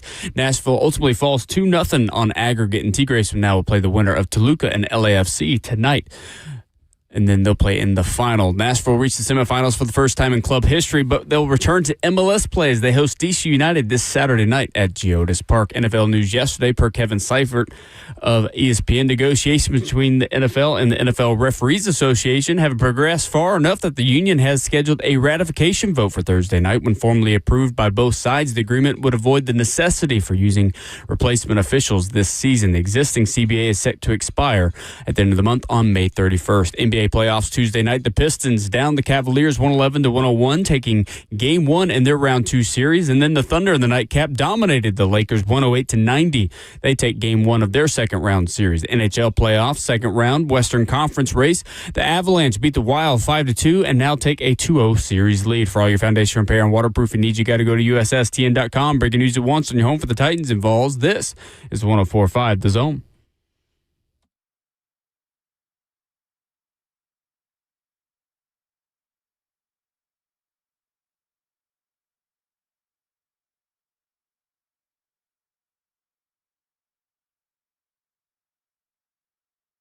Away we go into the second half of the show on your Wednesday morning. Got some tickets for you as Nashville Soccer Club comes back to Nashville this Saturday to take on DC United, a national TV game. But you're not going to need your TV. You should get the tickets we've got to give away. 615-737-1045. Caller number 5 wins 2 tickets to see NSC DC on Saturday. 615-737-1045. Brought to you by Shoney's. For their fresh food bar to their classic menu items, you can't go wrong. Plus, their new family meals to go are perfect for your get-together. With locations in Clarksville, Dixon, Lebanon, and Nashville, Shoney's, let's eat. Best of luck. Hope to see you there. I'll have the call Saturday night, 8 p.m. kickoff, a little bit later. Let's go. Than usual here in the zone. I know it's usually like a 4 o'clock or 6 o'clock, I feel like. Usually 7:40. 7:40? It'll be 8 o'clock. Went to an afternoon one. I enjoyed going to a Nashville SC game. I think that's like one of 2 day games all year. Because usually they're at 7:30 with kickoff at 7:40. Oh, they just trying to get toxic out there is what you're telling me, huh? Trying to run it up. I don't know about toxic, but it's on national TV. Make it crazy is what I'm saying. Sure. Yeah. In a good way. Absolutely. In a good way. Some headlines this morning as we get to Chris Lee coming up here in 15 minutes. Talk some Vandy football, a little bit of SEC baseball as well. Jury finds Stefon Diggs not guilty of assault and strangulation on Tuesday of assaulting his private chef in a pay dispute. 4-time Pro Bowl wide receiver is a free agent, pled not guilty in February to a felony strangulation charge. This trial lasted 2 days. Quick process for Stefon Diggs. The case centered around a December 2nd encounter at Diggs' home where Jamila Adams, the former live-in personal chef, testified that he slapped and choked her during an argument. Diggs' attorneys said the alleged assault never happened and questioned her credibility and whether the dispute was about money, relationship tensions, including a disagreement over a planned trip to Miami, or an alleged assault. I imagine the pathway for Stefon Diggs to rejoin an NFL franchise, Ramon, is wide open once again. Teams are sprinting, I would guess, to a Stefon Diggs signing right now, man. That was an embarrassment for him. It was painted as if he was this abuser type. I'll be honest with you, the way the narrative was at the beginning created against Stefon somewhat made him guilty until proven innocent. And this case right here, if you saw any of it over the last 72 hours, it is the most comical case I've ever seen with this type of, celebrity a part of it. Respectfully, because I don't want to go too far, she just tried to sue somebody else. What a bad representation of her on the stand. I'm not sure if y'all saw some of her answers. They had video of her dancing after the alleged assault from Stefon Diggs. And she was pretty much just giddy. She said she couldn't move. She couldn't hardly stand and was shaking up and everything else behind it. And he had video or somebody viewed it, and she was doing a dance after the fact. When she tried to shake him down, I think last week, her camp asked for $5.5 million. And Stefon Diggs, I think she said that offer him like $100,000. It was just a bad representation of people who are check chasing athletes. And I'm glad Stefon Diggs fought it, to be quite honest with you. It was an open shut case. He had all the evidence against her, and good for him for being able to fight that, because his reputation was going through the mud. His Minnesota Vikings teammates already said they wouldn't let him date their sisters. So. Yeah, that video is hilarious. If y'all hadn't seen that, that is hilarious. There was a video the Minnesota Vikings did while Diggs was still there where they went up to everyone in the locker room and asked, which teammate would you least want to date your sister? And to a man, pretty much every single one of them, without hesitation, said, I bet Diggs. Stefon. Yeah, it was Stefon. Diggs, yeah. Which, that obviously doesn't make you guilty of something like this. That's just more funny and kind of an anecdote. And I think, Stefon respectfully is out here, as we like to say. Well, he for the streets, is what you're saying. Maybe. And I say that with all due respect. Nothing criminal about it, I think, I hope, maybe. But he's got a little bit of a reputation. I mean, I don't know. Well, this situation hang out with Cardi B as much as you did. Well, they got a child together now. Oh, okay. Yeah, so he and Cardi B, the rapper, were in a relationship together. And as you just read, this chef was a live-in chef with him. She got paid $2,000 a week. Look at us. A week? Yeah. Ooh. Look at us, a little pop culture juice in this. I should have gone to culinary school. Spill the tea. Hey, Hall, go get me some tea so we can continue to sip this hot tea real quick, man. But the tea on this is Stefon Diggs was paying this chef. No, don't actually. We're going to break in 90 seconds. Hawk about there give me some tea. Ramon does not have time to go get tea. I know, real quick. Tea is just a saying. Hey, we're sipping on tea right now. But the issue was she was living in with Stefon. Stefon was dating Cardi B. Cardi was coming into town, and I guess since he and the chef had a relationship, an intimate one. Yeah, why wouldn't they? Well, of course, yeah. Why wouldn't you? Listen, he hired her for a reason, is what I'm saying, if you've seen her images. He hired the chef for a reason. Let her cook. And he likes a type. Stop. I'm just saying. Yeah, but Cardi, who is the mother of his child and who he was in a relationship with, very public relationship, didn't want the chef that he was intimate with in town. And she got mad, allegedly. And in her getting mad, she didn't want to leave. And the worst part of it is Stefon also continued to pay her out through the rest of the season, too. So he gave her pay. She asked for $100,000. No, she asked for like $5 million to start her business, which is insane to me. No, absolutely not. The heck? It's just a messy situation. Oh, somebody asked the question, so did they have an intimate relationship together? Yes, he and the chef did. She acknowledged it. He acknowledged it as well. Let her cook. Apparently, they said Stefon was sleeping with everything in his house. Oh, okay. There's memes going on. Wow. So, who didn't he sleep with? The plants? Just wow. Insane thing. Okay. Which leads back to the Minnesota Vikings conversation video. Who would you not let date your sister? Clearly. Stefon Diggs. Okay. The man got a reputation. Well, I think I know the answer to this question, but should the Titans call him? No, he's got a big old hole to dig out of. Huh? I'm going to see myself out. What? What do you mean? He's got a hole to dig out of. Oh, well. Thank you. There we go. No. There's no thanks that need to be exchanged right now. No, absolutely not. You got to get your dad jokes up. You about to be a father soon. Look, the cornier they are, the more they're funny to themselves. Your kid's going to talk about you behind your back. Let him. Should they call him? I don't think he's the type they want here. As far as who they're choosing to bring in, as far as personalities. Are you content with the wide receiver room the way it's currently dug out right now? I am. I think it's solid with where it's at. I do too. Yeah. I'm content. Could it be better? Yes. Am I content with it? Am I satisfied? At this point, yeah. I think you are almost doing more harm than good. Adding a veteran with that amount of target share. Let's see if Elikai Manor can take a step forward and run some of those routes and make some of those plays. I think you ruin the expectations if you bring Diggs in, too. Yeah. Which, to me, I think stunts the growth and progression of this team. What do you mean by ruin the expectations? Diggs come in, you're trying to tell everybody you're more serious about resetting this franchise. I mean, What's wrong with that? No. Hear me out. Diggs signing, I think, gives a false reality of where you are. Personally, I personally believe if you're going to build it up still, you got to be in a position where you are gradually allowing your in-house guys take that next step. Like looking at Wandale, Carnell, and also Calvin. I know the angle you're coming from. Yeah. You and I often disagree on this. We do, and I like this for us. If you sign good football players, expectations are just expectations. Yeah. Let the narratives be whatever they are. Build a good team with the resources that you have, and if that means expectations go up, then that's a positive that you've made good moves. But I also feel, now here's the other part of it. Yeah.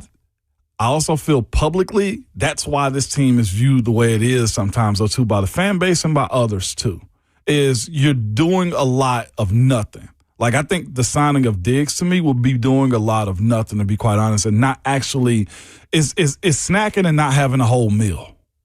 That's the way I view it. I'd much rather have a meal of watching my homegrown guys grow up and develop some real chemistry with Cam instead of a 1 year, hey, we got a star. I do agree on that. We fell into that with the Julio thing. Right. I don't know if Stefon Diggs at this point in his career would bring the same level of expectation that Julio Jones did when he was traded here. He would. Stefon Diggs? Still. At this point in his career? I don't think so. It'd be a whole stance of people. I can dig it. Like, it's all of that. I mean, people would be happy. Like, they do the funny slogans, but, like, that was a team that added Julio Jones as what was seen at the time as a missing piece to win a Super Bowl. Yeah. I don't think if you're signing Stefon Diggs, people here are saying, oh, that's the missing piece to go win a Super Bowl. That's what I mean. That's fair on that one. Coming up, what you got? No, I was just going to say, he's a snack, not a meal to me, respectfully. Oh, yeah. No, 100%. I mean, that too. Clearly, he was a meal to his personal chef. Coming up next, let her cook. Coming up next, Chris Lee joins us. Vandy 247, Southeastern 16.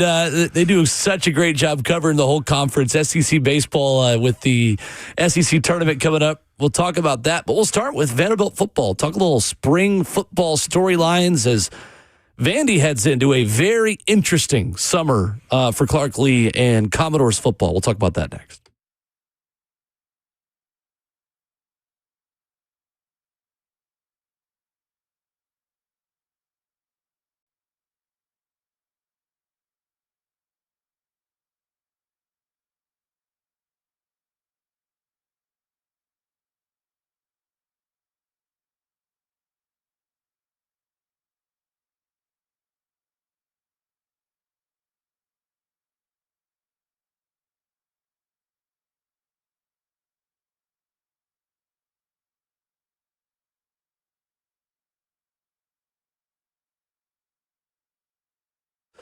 When Mike and his family decided it was time to find a new home, they wanted a real estate agent who would truly go to bat for them.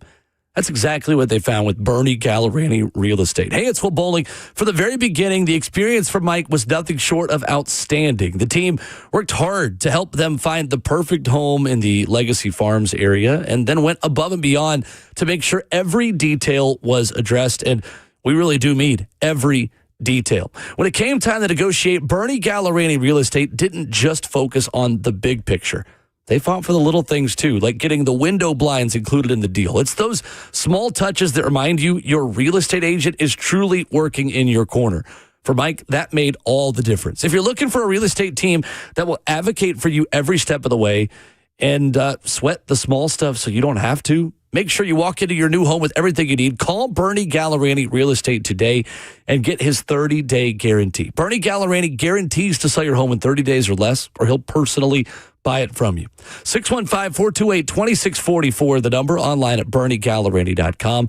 That's 615-428-2644, online at BernieGallerani.com.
Ramon Will continues on 104.5 The Zone here in hour number 3. Ramon Foster and Will Bowling. Pleased to be joined by our very good friend Chris Lee of Vandy 247 and Southeastern 16. Going to talk a little Vandy football, some SEC baseball. Chris can do all of it. We'll do anything SEC. Always with Chris. What's up, Chris? How are you?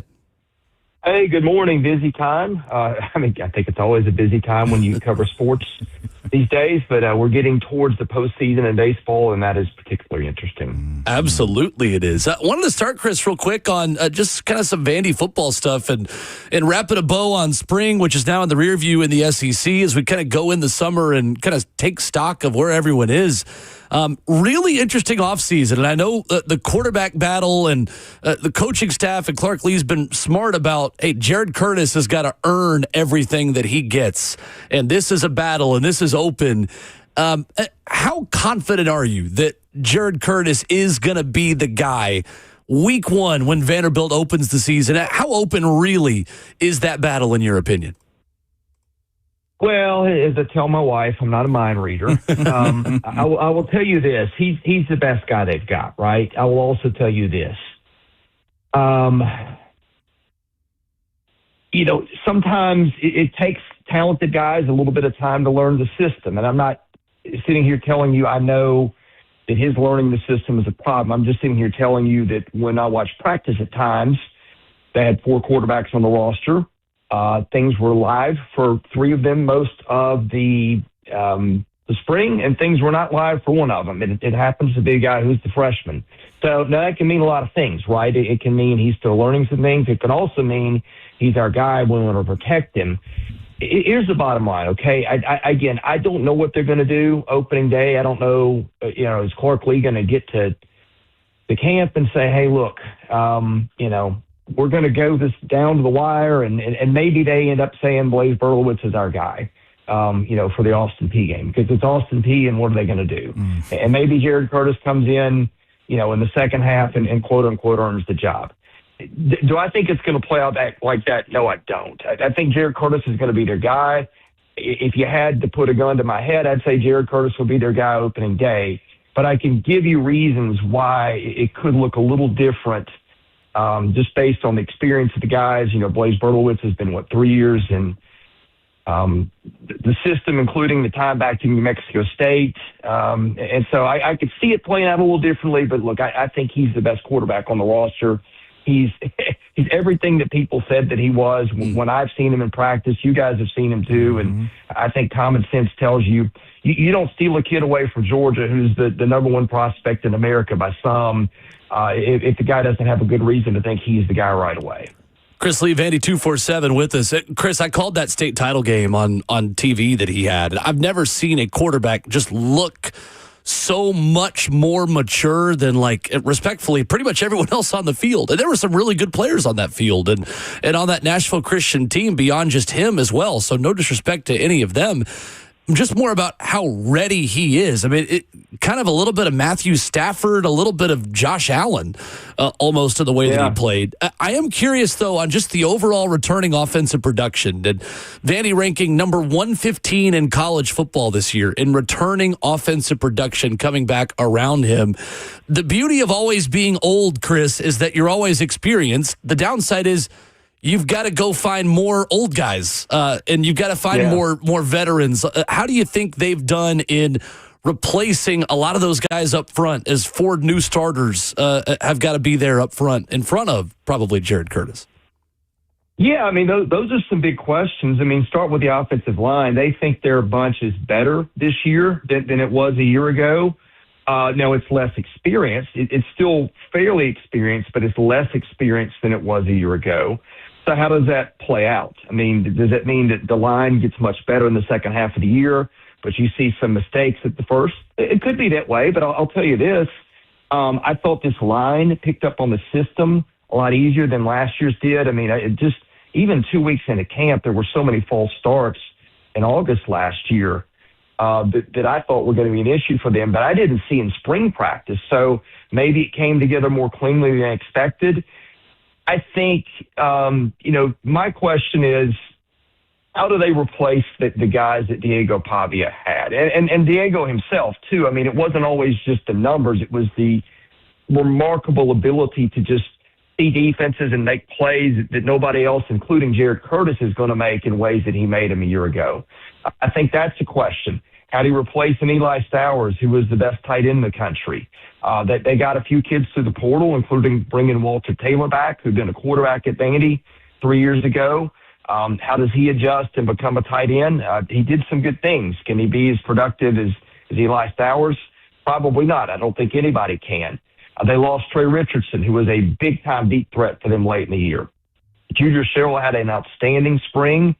Is he a top-end speed guy in the way that Richardson is? No, but he runs great routes and he's dependable. They had some other guys that have been a couple of years in the system that I think had good springs that'll step up. How do they replace that on the whole? I don't think they've got another Stowers or another Richardson, but they might have a lot of really good pieces. And I really like Cole Adams, the transfer from Alabama. I think it's going to start in the slot for them, and I thought looked great in the spring.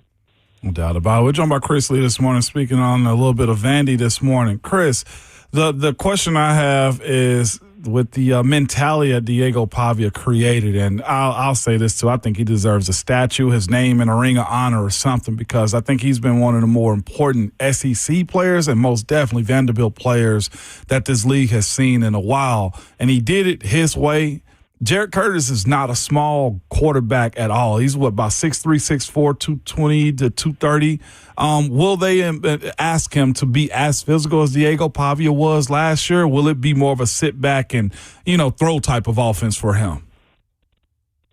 Man, that's a good question. I don't know how you manage that. I think they tried to manage it sometimes with Diego, but Diego being Diego just does what he wants to do. Yeah. And it got him hurt at times.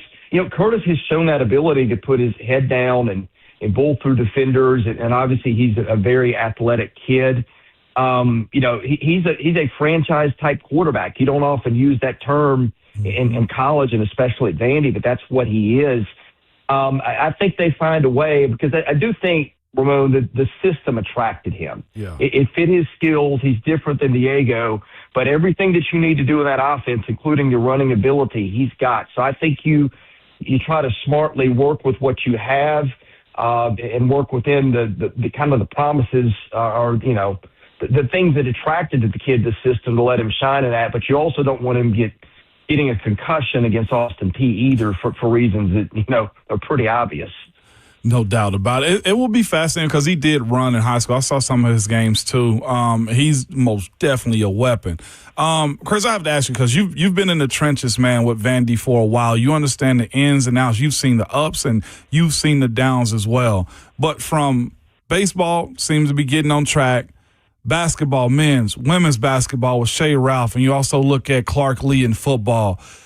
This has to be one of the most prideful eras that Vanderbilt has had, from recruiting to being taken serious in the sports world all across all fronts. What does it mean for the Vanderbilt alum and proud? And I must say, you do what you want when you win.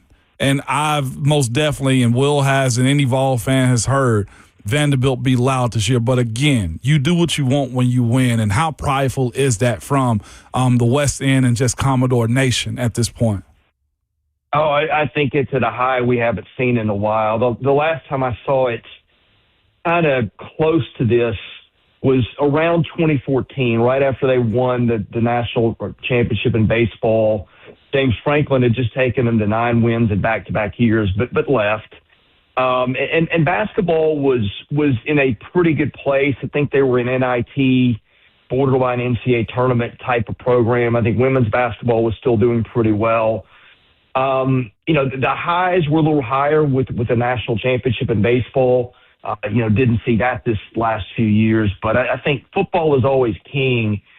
For Ramon, for them to win 10 games last year, and I know that they didn't catch the schedule the way that it was mapped out before the season. LSU wasn't as good as people thought, and Alabama probably wasn't as good as people thought. South Carolina wasn't. But, man, if you'd said they're going to win 10 games, last year, I would have been like, hey, I think they're a good team, but that seems a little aggressive. And if you told me that 2 years ago, I would have just said, man, you need to check yourself into an asylum. It's been pretty wild to see how quickly this has gone where it's gone. Now, the question is, can they sustain it? Yeah. It's going to be hard to win 10 games again next year with all these new faces, and that's probably not going to happen. But I do think that, particularly in football, they've got this to a place where it feels like it's repeatable. You never say, they're not going to go back to where they're never lousy again, because, again, I would have told you 2 years ago if you said they win 10 games, that's nuts. I'm not going to sit here and tell you they've conquered this thing for good, but I do think they've found some things that they can tap into, including getting a lot of older transfers and graduate students and things that they couldn't get before, that make it possible that they can be a respectable football program for the foreseeable future. We'll see how that goes, but I don't think it's the dead end that it used to be at Vanderbilt, where you're just like, okay, every 4 or 5 years you hope to go to a bowl game and win 7 or 8 games, and then you take your lumps for 2 or 3 years as you rebuild. I don't think that cycle necessarily has to repeat based on the way they've got this set up now. Chris Lee, Vandy 247, Southeastern 16, our guest this morning on Ramon and Will. Switching gears a little bit to some SEC baseball, Chris, and starting with Vanderbilt. It is incredible that of all of those programs that Ramon just mentioned, you can make the argument, and pretty easy argument, that Vanderbilt baseball's had the worst season so far this year out of all those. And that's as much a commentary on how good the other programs have been as well. What do you make of this specific Vanderbilt team, Chris? Because I think there's kind of the lazy narrative out there that Vanderbilt baseball will never be the same. They were the number 1 seed last year and just had a bad weekend. But this season, things have gone south. What's gone wrong as you see it? Yeah, I mean, they are easily, of the 4 major programs, having the worst season. I don't think that's even debatable. Right. That's put a lot of heat on Tim Corbin, which I think a lot of it is unfounded and ridiculous. I do think some changes will be made probably next year. I don't know exactly what they're going to be, but he's not an idiot. He looks at it and says, okay, this didn't go as well as it should have. We got to make this change. And you've seen it. Like, they've gone through 3 hitting coaches in the last 3 years. I think they finally found one that's going to work for them, Jason Esposito. I think, look, it's been the weirdest year I've ever covered. I really had probably less idea of what this was going to be coming into the season than I've ever had. Usually I can watch them in the fall and watch them a little bit in the spring and research the roster, the transfers, and have a pretty good idea of where the range of outcomes is going to be.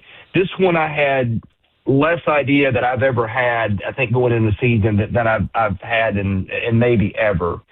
And then there's a little voice in the back of your head that goes, okay, that could be a red flag. I guess it turned out to be that, but really not in the way that I thought it was. I think a lot of it is just that their pitching has been so bad. And some of that is you've had veteran guys who have not pitched up to the standards that they have demonstrated in their previous years, and not even close. You had a couple of transfers in Nate Taylor and Jacob Faulkner who were nowhere near what they thought. And I think the worst thing is just the injuries. Austin Nye is, if he's healthy, is probably a first rounder next year. But he's thrown 10 innings this year, didn't give up a run, and has been shut down for the season, and we'll see where that goes next year. But to lose the guy that was going to be your ace is a big blow. They got Matthew Shorey back last night for the first time all year. He was going to be either a weekday or maybe more likely a weekend starter. He faced 3 batters. He struck them all out last night.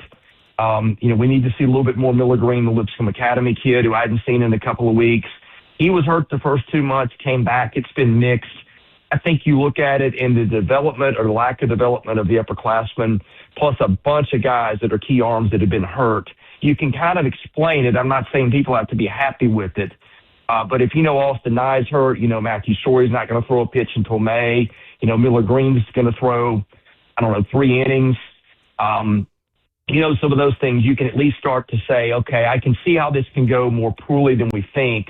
You add in the layer of the veterans, just really the healthy ones, really not doing their share of things. Frankly, guys, it's a miracle that they are even in the tournament discussion as bad as their pitching has been. Chris, when you look at this conference as a whole, who in your mind do you trust the most who is built for a run in the NCAA tournament right now in the SEC? Oh, man, I've been turning that question over a gazillion times in my head. I think the answer is Texas, because I think the lineup is really talented. They've had some guys that have underachieved a little bit lately. Their pitching has faltered a little bit, but it's also some of the kids that have struggled have pitched better the last week or two. I just think they're one of the more complete teams in the league. I would say Auburn has got a chance to be in that conversation. I thought Auburn's lineup was going to be electric, and I didn't trust their pitching. It has been the complete opposite. Now their hitters have started to come through and swing it a little bit, and if they play up to the potential, they're a team that can get to Omaha and win some games. And I think Mississippi State, if they get Ryan McPherson back, he's their Friday starter. That's going to make a big difference. You plug him in for Charlie Foster, who's got an ERA pushing 7. That's a team that can get to Omaha with the lineup. You got some other really good teams. I mean, Georgia's leading the league and is going to win the SEC. I like a lot of things about them. I'm not sure I trust the pitching to go the distance. A&M has got I think, a historically good lineup. I'm not sure that the pitching depth is there. And you've got some other good teams there. I think Tennessee could end up surprising if it puts stuff together on the right weekend with the way it pitches. But I think if you say, Chris, who are the teams that you really trust the most long term, I'm probably going to go Texas and Auburn. Chris, I want to switch sports real quick. As far as basketball goes, men's basketball, is Tyler Tanner set to return, or how hard is it to kind of get him back in the fold with the NBA probably tugging at him as well? Yeah, he's going to test the draft process, which I've been hearing for a couple of months was the likely outcome. I've also been hearing that the likely outcome is he's not going to get the answer he's looking for. In terms of being like a surefire first rounder. I mean, and for Vanderbilt, thank your lucky stars that this is a deep draft year. Mm-hmm. And also you got a kid who's local. His parents both went to Rice. He's kind of a homebody. He loves the school. He's had a good experience. My guess is he's going to be back at Vandy. But let's say you get in there and he's convinced he's going to be a first rounder, then I think he probably goes. But I think the most likely outcome is he's going to test this. He's going to find out I'm not quite where I need to be to go into the draft. No holds barred, no coming back, and he's back at Vandy next year. Chris, I just want to say my niece, Aaliyah, absolutely loves Michaela Blake's and Vanderbilt women's basketball. How could you not? Okay. Yeah. And I look at her like, your Uncle Moan played at Tennessee. She don't care. She don't care at all, Chris. Okay. And they frequent games. And what I just want to say is this. We watch a lot of women's sports in our house, and Vanderbilt's women's basketball is on often. And if Michaela Blake's doesn't get the media blitz and push and just be known nationwide, Chris, I'm gonna have to come talk to somebody somewhere. Okay, she's electric. All right, she's one of the best to do it right now in college women's sports. Yeah, to be honest, I don't watch a lot of them. I've got my hands full between football, basketball, and baseball on the Vandy side and the SEC side, and I got a kid in travel ball now and stuff. And so there's only so many hours in the day. But I will say this. When I've watched her and watched the way that she conducts herself, I mean, she's old school in the way that she represents herself, her program, her school with class and integrity. I mean, everybody loves her in an era where there's just so many bad headlines in college sports. Yeah. She just kind of is a bright, shining star that I think everybody loves. And, man, what a great example of your university. And maybe what college sports should be, and just how she plays and how she acts. And I mean, I think you can't help but root for her. I think some people transcend those school colors and those lines there, and I think she's one of those that gets you there. Yeah, no doubt about it. No doubt. Chris Lee with us, Vandy 247. Subscribe to Southeastern 16 as well as the SEC baseball season wraps up. Tournament play right around the corner. Chris, always appreciate you. Great to catch up with you. Thanks so much. Appreciate it, Chris. Yeah, I always enjoy it, guys. Thanks for having me. God bless you, and have a great rest of your week. You too. Yes, sir. You as well. Chris Lee with us this morning as we talk a little bit of Vandy football and some SEC baseball headlines. I think we need to keep Chris in rotation more often. I love absolutely Chris on. One of our favorites. No doubt about it. He was awesome right there. Absolutely. 615-737-1045 if you want to jump in before Rhett Bryan joins us at 9. There is a big change coming up to an SEC tournament coming up that I am a big fan of that baseball is going to try out. We'll talk about that next.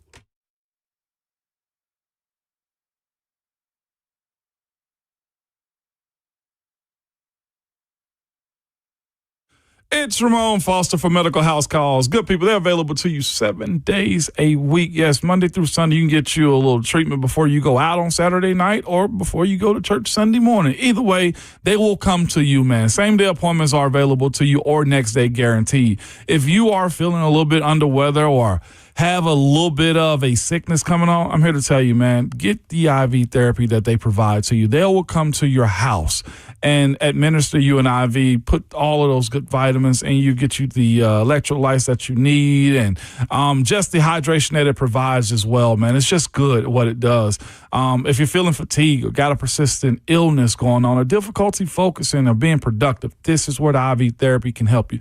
But that's not all Medical House Call can do for you, man. For a flat fee, they can get you an evaluation, full exam, treatment plan, and prescriptions if you need it. These are real doctors and nurses that are coming to your house, not just somebody that's learned a technique that's going to help you out. Absolutely not. They're very professional in what they do.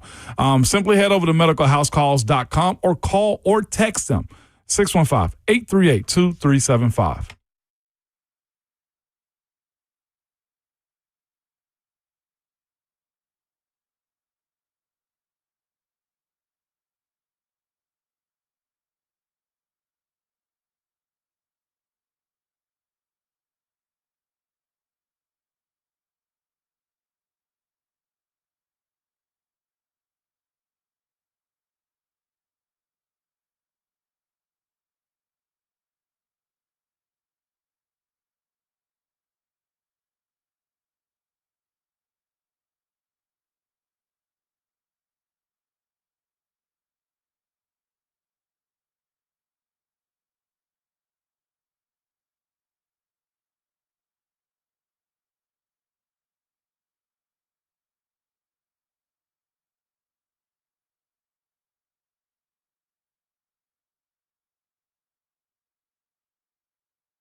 Wrapping up hour 3 on Ramon and Will.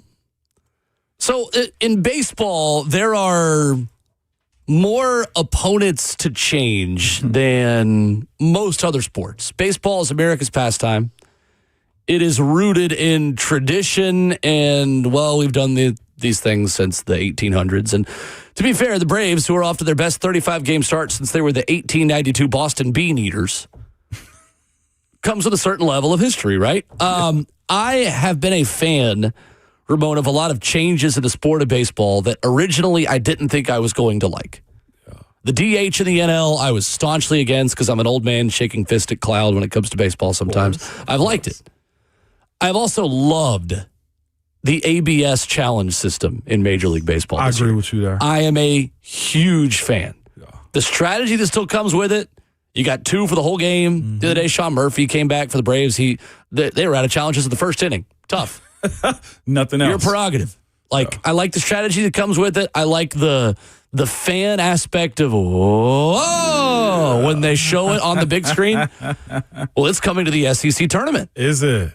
The NCAA Baseball Rules Committee on Monday approved the SEC's request to implement a challenge system for balls and strikes for each game of this year's tournament in Hoover. It will be similar to the system used in Major League Baseball, so teams can challenge an umpire's strike or ball call via an automated ball tracking system that monitors the exact location of each pitch relative to the specific batter's zone. So expect websites around the SEC to start listing their players as 5'8" and not 6 foot. Everyone's just going to shrink 4 inches in order to shrink the zone. Each team will have 3 challenges to start the game. If a challenge is unsuccessful, or if a challenge is successful, the team will retain it. If the call is confirmed, the team will lose the challenge. And I believe you get extra challenges in extra innings as well. Okay. Well, if you get all 3 correct, do you get an extra? You only get 3, period. You keep those 3 until you get them wrong. Until you get them wrong. I believe is the way that it is. For sure. Yeah. If you're successful, you retain it. I do think this is a necessary part of the game because it messes up the flow of pitchers if the ref has squeezed them or it's in the zone and he's got a tighter zone that you need in those type of situations right there. But don't miss. Because, again, you're talking about dealing with humans, and if you're calling out a human being, that's his job to get right and wrongs on balls and strikes. If you are out of challenges, that could be a very long and bad day for you the rest of the game as well, too. But I like it. This is, in my personal opinion, with where the zones are and how pitchers try to frame and catchers try to frame the ball to around the strike zone, it's necessary. It's too much on the line for this. And when you're talking about the professional side, can you bet on college baseball? Yeah. There's the other side. Yeah. You can. Yeah. You definitely can. I knew that. It makes sense. And again, if things are happening at the professional level and you want to prepare players the best you can for the pros, prepare them to start having to make these challenges in college. Don't just do that in the professional ranks. All these teams have the technology. They do. Everyone has TrackMan. It's the same stuff that you use for golf to know how long a drive was or how many degrees open or closed your club face was and how far right I hit a snap hook off the tee because I do that a lot. Yeah. It's the same technology that all these teams have to know how far they're hitting the ball. So it's the same stuff. I think this is going to have a major impact, though, because college umps give a little bit more grace. They do. On having a bit bigger of a strike zone than major league umpires do. And I think these games are going to take a while. That is just my guess. That's just my prediction. But I think you're going to have a lot of, first pitch was scheduled on SEC Network at 6, but there were 15-1 challenges in the game before it. So first pitch will be closer to 7:30. Yeah. I think it's going to happen a lot. And I think it's okay. Yeah. Because I think it's just a pill you're going to have to swallow. But I do think it is going to be interesting to see just how good SEC umps have been all year. Because they're consistent. They just have consistently big strike zones. Does that change now? I think it's probably going to, and I think it's going to have a pretty big impact. But I think it gives the pitching team and the pitchers a better understanding of what it is if you do challenge it and win it or lose it. And that can honestly determine a game flow for you as well and how you attack hitters in the box as well. I see a comment in our YouTube chat. Hold on. Let me get some dork in NOIC to stall this next pitch for 49 seconds. I will say The pitchers have gotten faster. The movement on the ball has gotten way better. Yeah, it's not close to 49 seconds. It's 4.9 seconds, if that. Yeah, it's real quick. It's 5 seconds. It's very quick. Yeah. But I think I will say this. I think some of this is necessary. I do too. I think it's totally necessary. Quality. I think it's totally necessary. I think what's going to happen is you're going to have umps that have been calling strikes. Batters will challenge it, and those will become balls. That's how the game gets longer, is you have more walks, in my opinion. Yeah. Because zones are going to shrink. Yeah. And college pitchers, as you go deeper into a tournament, are going to have a tougher time throwing strikes. Yeah. And so then in a smaller zone, and you go deeper into pitching staffs than what these teams are normally going into an SEC play because you're in a tournament, you're playing every day for 5 days maybe. That's how the games get longer, is you have more walks and innings get longer. The challenges themselves aren't taking long. No. It's the impact of what those challenges give you for a given inning. I would also add to what's making it longer is coaches, managers, like bringing in a pitcher for one out and changing another one. Then that pitcher's got to, like, that to me is what needs to be cleaned up. Because you can still do that in college, even though you have the 3-batter minimum in Major League Baseball. I've seen a pitcher come in, throw one pitch, get a hit off of him in the college game, and then they bring in a new pitcher. Bring in another one. And I know they're trying to warm up the guy that they really want.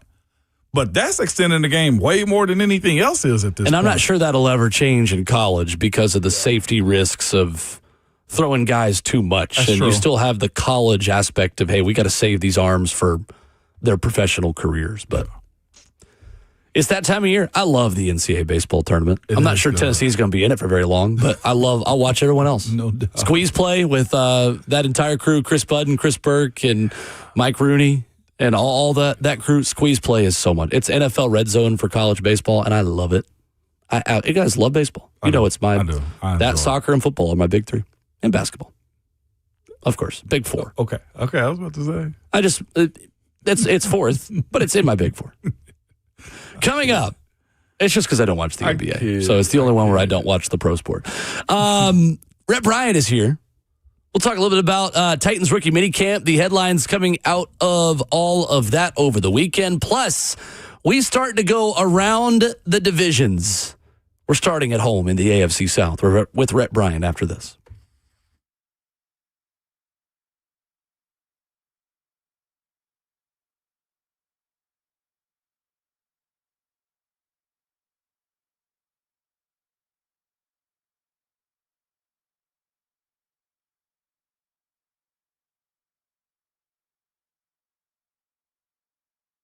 This Mother's Day, and if you did not know, it is this Sunday, okay? For the mother in your life, don't just mail it in. Get her something memorable, meaningful, timeless, good people. Show her how much she's appreciated with a beautiful piece of jewelry from Genesis Diamonds. Genesis Diamonds has created the best Mother's Day collection ever. Imagine her face lighting up when she opens a dazzling diamond bracelet, a pair of sparkling diamond earrings, or a stunning colored gemstone pendant. Each one hand-selected and designed to last not just this year, but for decades of birthdays, anniversaries, and ordinary days to come. Genesis has the gifts that make a statement. Guys, you need to check this out. And this year, Genesis added brand new creations from their exclusive designers, truly one-of-a-kind pieces she won't see anywhere else. In fact, for the ultimate way to show how much she means to you, step inside Genesis' brand new half-price vault, a special collection of exquisite jewelry, all at an incredible 50% off. So this Mother's Day, give her more than a casual gift. Give her a memory she'll wear close to her heart every single day. Genesis Diamonds are located in Green Hills and Cool Springs.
9:04, good morning, live from the Circus Sports, the Mid-Kentucky Downs studio. I'm Justin Hawkins. Nashville Soccer Club's CONCACAF Champions Cup run ended Tuesday night after a 1-0 loss to Tigres in the semifinals. Nashville ultimately fell 2-0 on aggregate. Tigres will move on to play the winner of Toluca and LAFC in the final. Nashville returns this Saturday night to MLS play as they host DC United at Geodis Park. NFL news yesterday, per Kevin Seifert of ESPN, negotiations between the NFL and NFL Referees Association have progressed far enough that the union has scheduled a ratification vote for Thursday night. When formally approved by both sides, the agreement would avoid the necessity for using replacement officials this upcoming season. The existing CBA is set to expire at the end of the month on May 31st. Last night, the NHL draft is now set. The Toronto Maple Leafs won the lottery, and they will select first overall in the draft, which comes up next month. The Maple Leafs had just an 8.5% chance, which were their fifth best odds. For the Nashville Predators, they will select 10th overall for the first time in their history and will be the 9th time in their history which they select in the top 10. The Predators will have 12 picks in the upcoming 2026 draft. For all your foundation repair and waterproofing needs, you got to go to USSTN.com. Breaking news at once on your home for the Titans and Balls. This is 104.5. The Zone.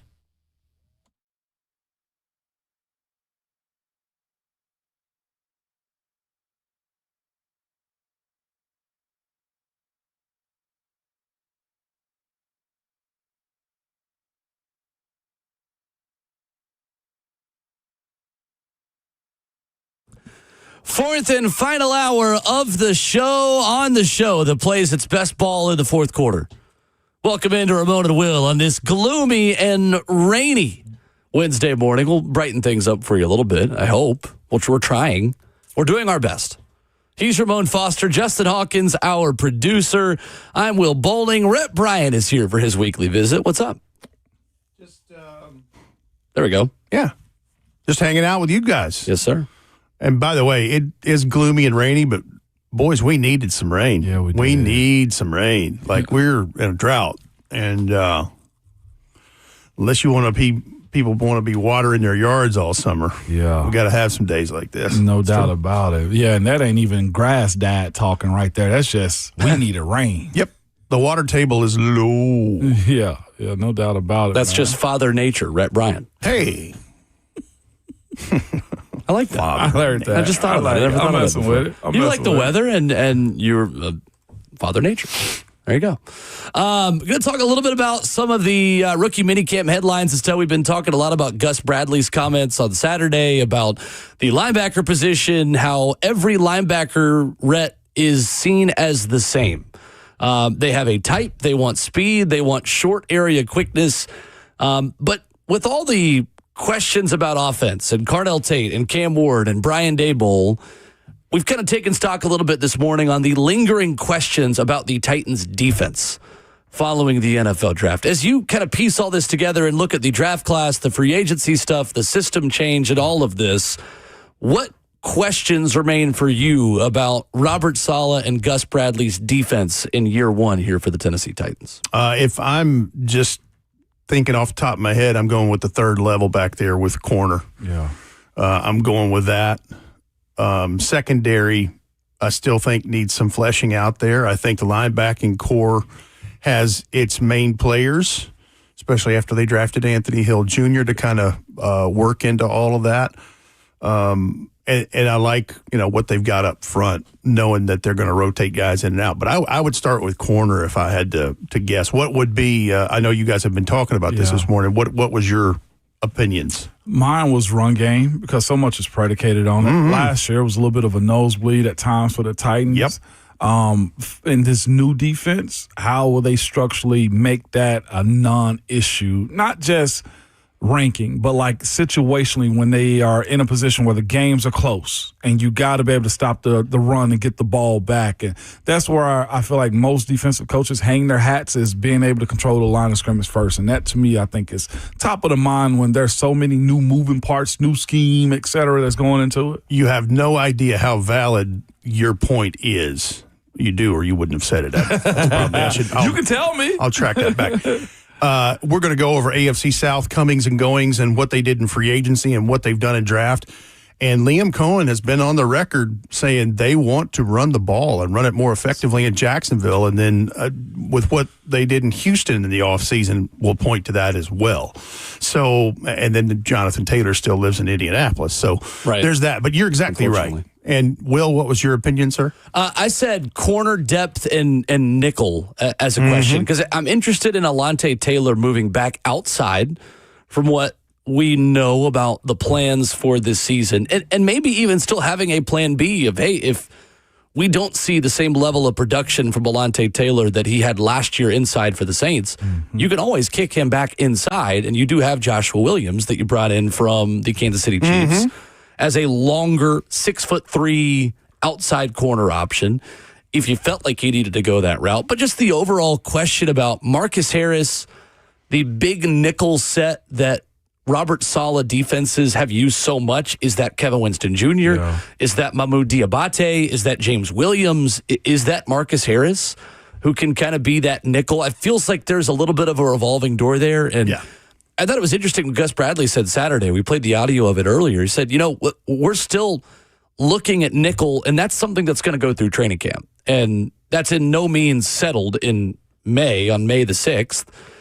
It is a competition that's going to continue, and I think there are a lot of different ways to fill that role in this defense. Well, and I agree with your opinion in this question, this topic you brought up this morning, just because I feel like it's a rotation and a mixture and a combination of all those names you named. Now, Joshua Williams is the one that's interesting to me because he had some really good playing and starting time early on in his tenure in Kansas City, and then I'm not sure what happened there, but he was relegated mostly to special teams in 2025 and was a backup role player in the secondary and packages in the defense in his natural positions.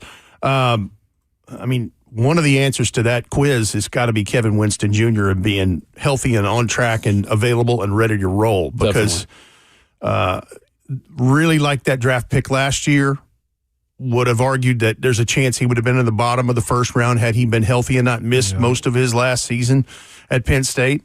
So, I think all of those are valid in this particular topic. But, I mean, they did so much on defense and free agency.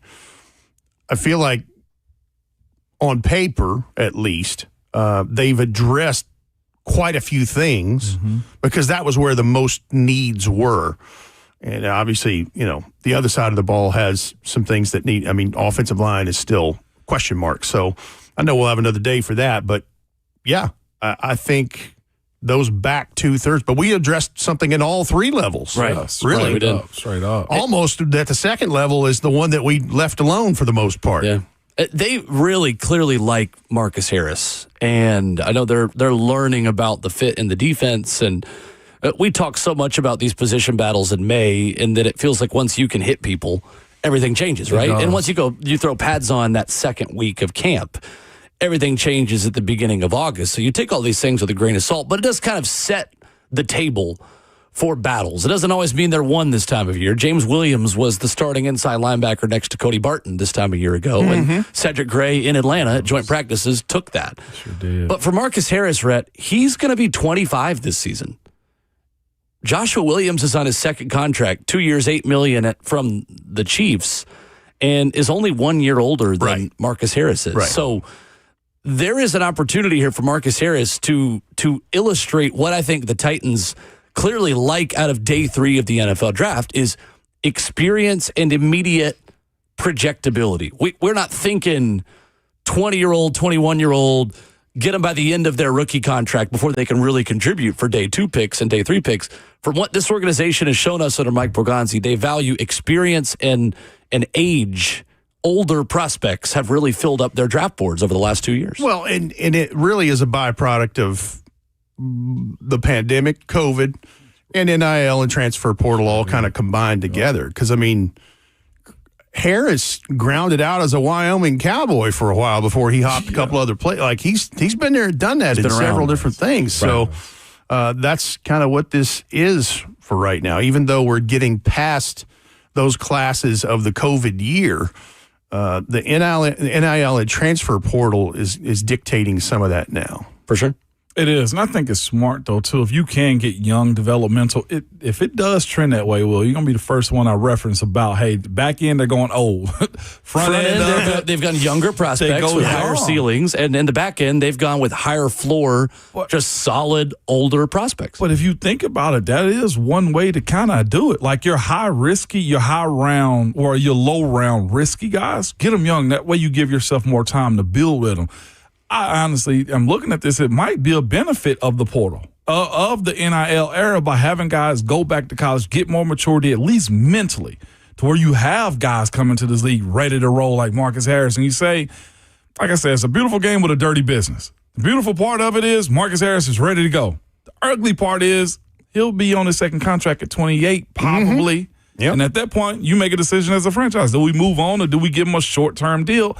I always look at the economics of it, and when you're looking at that, but you do give yourself a better chance of going older and hitting on the back end and saying, when I was coming up, it was like, well, he's young. We'll get him in early as a 7th-round draft pick, and we'll figure it out, and you cut him. You don't necessarily have to do that anymore with the age that these guys are coming in with. That maturity means something. Well, I mean, listen.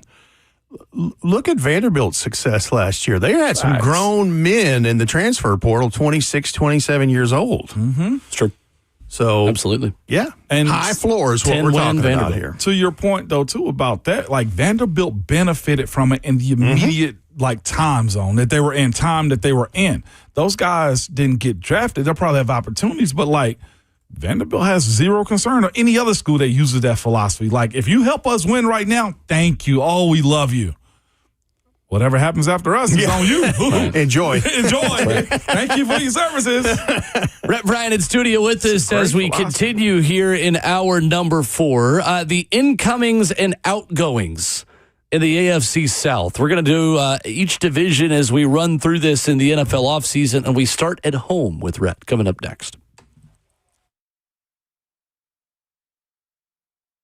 It's Ramon Foster, and I'm with Aaron from United Structure Systems. Man, they came by today to check out my house. If there's anything, any issues, small or big, you're going to fill us in there. We can take care of it no matter what kind of problems. So first off, we'll just kind of take a look through your house and see what kind of issues you got going.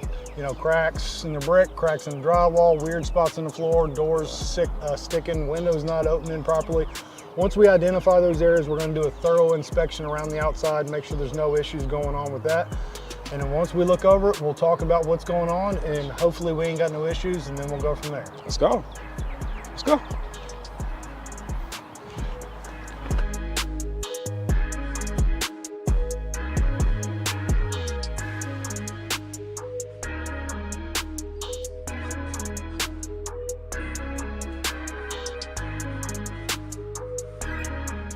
Mr. Foster, so we have looked at the issues that you brought up. We had the drywall in the attic up here above your bonus or your garage. You had some doors sticking. I did. Going in your bathroom. So we've inspected all that. We don't see any major structural concerns. So you're going to be one of our lucky good news customers today. There is some minor deflection there. That's not an uncommon thing. As any house is built, it's its biggest and its strongest the day that it's born. Right? And from that point, it just gets older, just like us. We ain't hopping up out of bed, taking off down the hallway, running upstairs. Not protecting quarterbacks anymore. No. Opening up late. We're done. Your guard ain't there no more. Okay, so, I got you. So it just happens. It gets a little older and it starts to deflect. Now, there are some things we can do to kind of help adjust those doors, mainly adjusting in the door, which we don't necessarily do, and maybe doing some light shimming in the crawl space down there to address those sticking doors. But for now, no major issues there. We did talk about the grading in the back and some issues that we can take care of back there for you. But that's pretty much up in a nutshell. No big issues, and you're good to go. So. Awesome. So again, what you deal with United Structural Systems is it's upfront, it's honest, and now I can sleep peacefully at night, okay?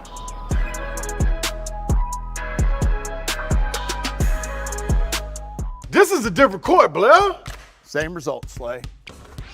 Oh, okay, Blair. See, that's Tyler Tanner. See, Tyler Tanner's in the house now. Let's see what you got. Jerry's out, Blair. Blair, come on. Okay, Blair, just come sit down. Come on, Blair, stop. You're going to get hurt. Blair, get off the court. That's enough. What's the verdict, Blair? The courtroom is where I play ball. Boy, Durham, injury law. And that ain't got no rules.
Ramon Will rolls on in hour number 4 this Wednesday.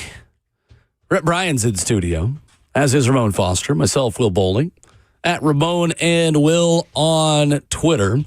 Taking a look at the off seasons in the AFC South.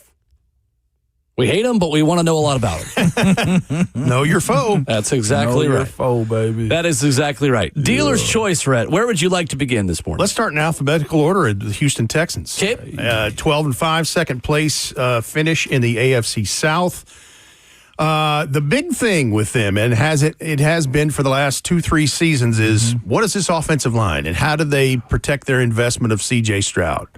Because whatever's been going on with C.J. Stroud is not all C.J. Stroud. Right.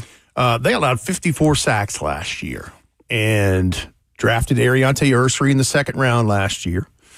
But there were wholesale changes. So they traded Laramie Tunsil to Washington. Yep. They traded Kenyon Green to the Philadelphia Eagles. They waived Shaq Mason. He waved back, too. Yes. Sorry. I had to. Columbia Central High School. That's right. Yeah. And then Titus Howard, who they've moved all over the place. He played 3 different positions last year. Traded him to the Browns. Yep. They re-signed Trent Brown on a 1-year deal worth up to $7 million, which very good move on their part because he was one of the more stabilizing parts of that thing. He was. Because down the stretch of the season, they had a window where they didn't allow a sack for like 3 or 4 weeks, even while C.J. Stroud was in concussion protocol and something that had led up to that. Ed Ingram, the guard, he re-signed a 3-year, $37.5 million deal. And then they bring in Evan Brown on a 1-year deal, a tackle. Braden Smith on a 2-year deal worth up to $25 million, another tackle. And then guard Wyatt Teller, 2 years, $16 million. So they've done some things to try to improve that. And then the other thing that they had to do is they had to find something, a veteran presence with their run game. Joe Mixon banged up. Yep. Joe Mixon waived. And so they get David Montgomery in free agency. And so they bring him in this. And at the same time, I'm just looking through their other things. And then, new punter and Kai Kroger after they lost their punter. And so there's somebody there in the third phase of things. But they bolstered some stuff in the defense. They reinvested is what they did. Yeah. So Will Anderson gets the Brinks truck, as he should. Daniil Hunter signs a 1-year, $40.1 million extension, 30.7 signing bonus. Azeez Al-Shire gets really big-time pay. And E.J. Speed re-signs for a 2-year deal. They bring in Reed Blankenship from the Philadelphia Eagles in the third level of that. And then, Sheldon Rankins, Logan Hall, Dominique Robinson. So they did stuff to try to bolster their run game and to also stop the run game, per your thoughts of the previous segment here in the fourth hour of Ramon and Will. I think maybe their biggest need still is another edge to rotate in with Will Anderson and Daniil Hunter. That seems to be the formula that a lot of people are going for nowadays, is finding somebody else to kind of work through that. But that's just kind of a snapshot of what I saw of the Houston Texans that are trying to get back to winning an AFC South division and to try to make a better run into the playoffs in this. And really, for me, it just boils down to this remade offensive line and C.J. Stroud, because I think the rest will take care of the rest. I should have looked this up before asking that question. Have they picked up his 5th-year option yet, C.J. Stroud? I would think so. I know he's close in that conversation, considering they just paid Will Anderson Jr. as well. Only reason I bring that up is like they've done something every year for CJ at this point. They did exercise it, yes. They did exercise fully that guaranteed deadline $25.9 million. Yeah. Okay, because they had to do that by the first 2 or 3 days of May. So 25.9 fully guaranteed for 27. Yeah. I'm just looking at his scenario. You talking about the AFC South, like looking at CJ, like they fired his OC going into his second year. This year, you allow him to do what you want to, and now they bought him a brand new offensive line, got him a new running back. They continually draft weapons for him at the wide receiver position as well. Like it's not a make or break for C.J. Stroud in any way, but it kind of feels like we'll give you your 5th year and just move on. I mean, we just watched not the Carolina Panthers, the Arizona Cardinals get rid of Kyler Murray. He's kind of in that neighborhood, isn't he? Of Kyler Murray, Tua Tagovailoa. Man. Quarterback's good enough to get the 5th-year option, but not good enough where you're in a hurry to extend him beyond the 5th-year option yet. Here's the thing, too. Just think about the economics of it, that What'd you say, 25 and change? 25.9 fully guaranteed. It's a lot cheaper than street free agent value per year. I mean, Justin Fields got 20 a couple years ago, right? Fields got 20, yes. 2 years ago? He did. He sure Justin did. Fields got Absolutely. 20 a year. So just think about that. So you basically still have him on a rookie contract in this, and then see what you've got from there. And again, I think David Montgomery and that offensive line is going to help tell part of that tale because the defense is the defense. For sure. So at the moment, you would expect their offensive line to project as Ariante Ursery at left tackle, Keelan Rutledge at left guard, Jake Andrews would be their center, the 4th-round pick in 2023 out of Troy. Wyatt Teller is their right guard, and Braden Smith is their right tackle. So Ed Ingram and Trent Brown and Blake Fisher, who have been starters in the past, would now become backups.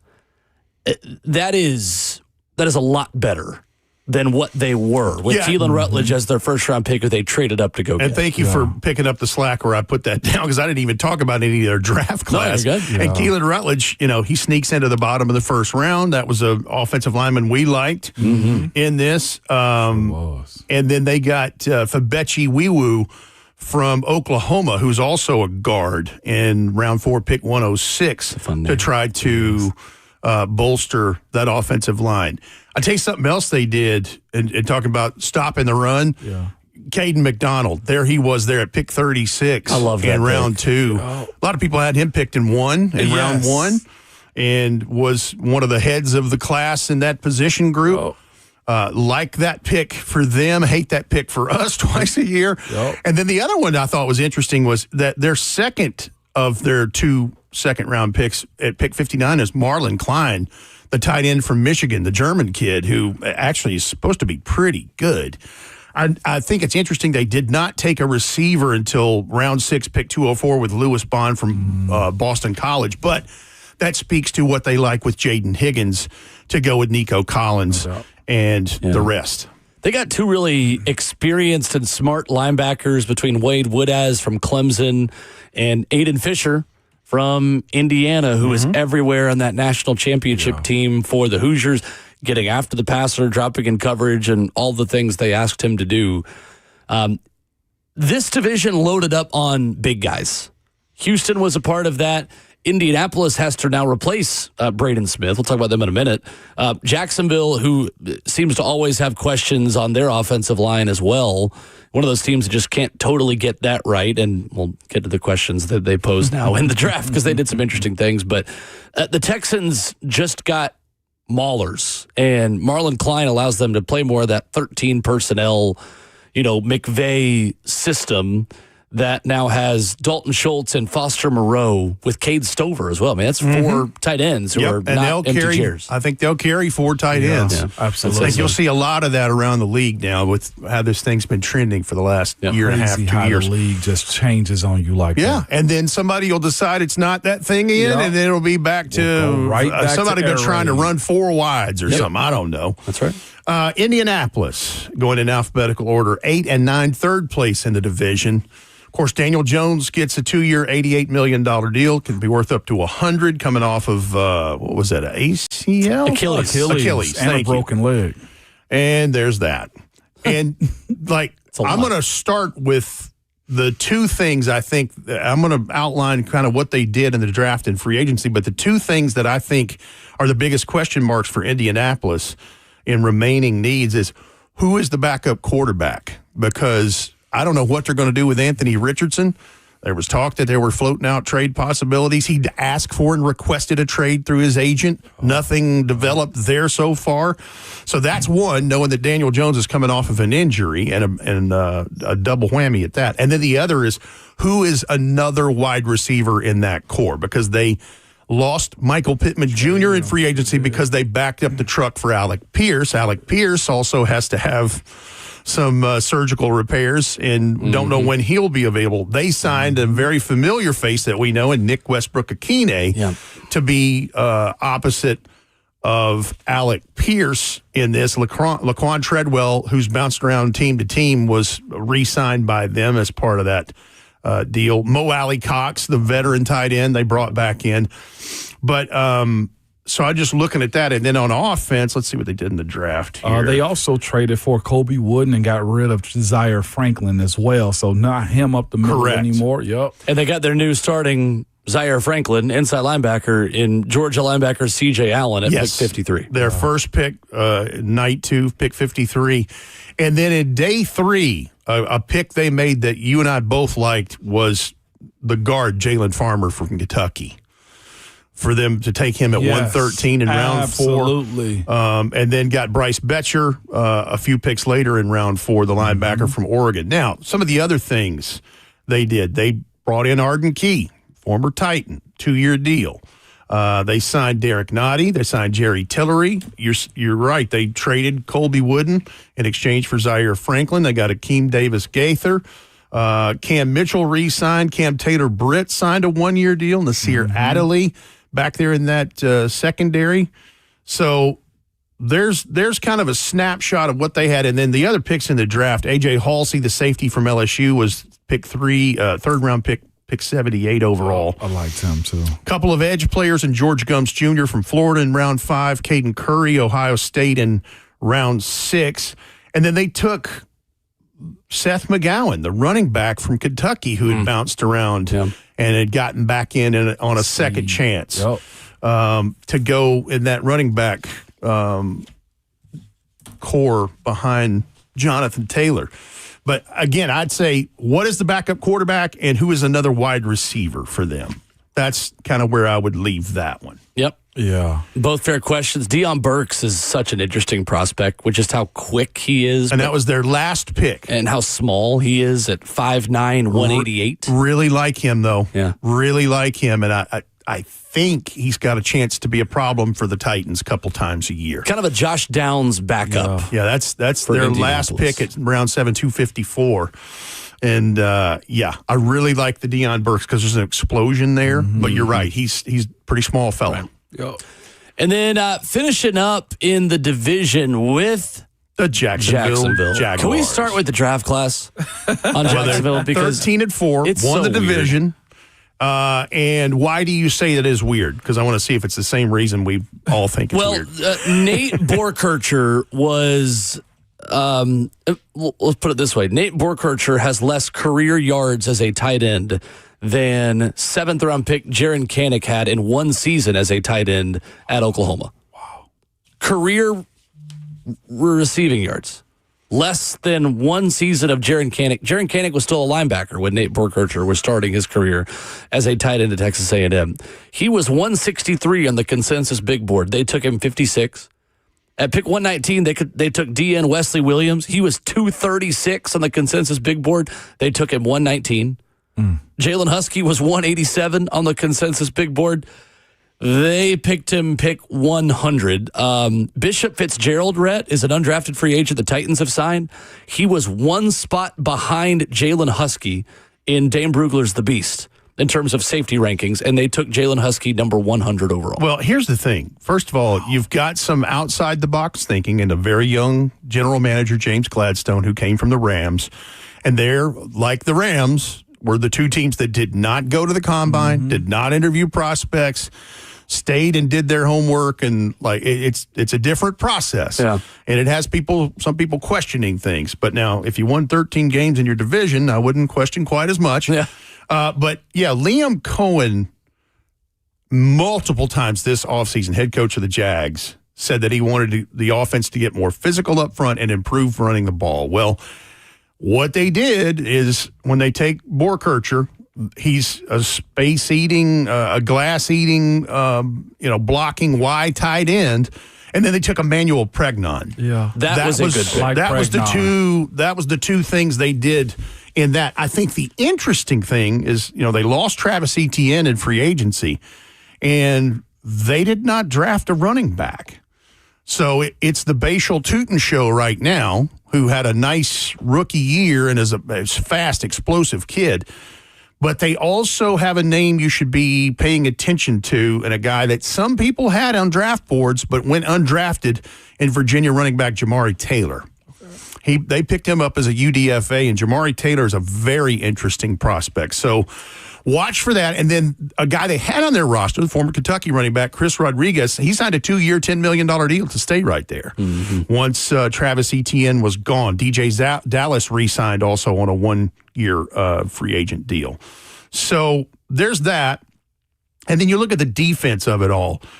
Devin Lloyd was their biggest loss. Like, he had a really nice year, and then he went to Carolina, got some big bucks there. And so, what do they do in his absence? They make some moves in free agency, but not what you would think. And then they signed Parker. They drafted Parker Hughes with their last pick from MTSU at pick 240. But so Trayvon Walker gets a big deal at edge. Dennis Gardeck re-signs as a free agent deal. Matt Dickerson, former Titan, re-signs as a free agent. They traded for Rook Orororo from the Falcons.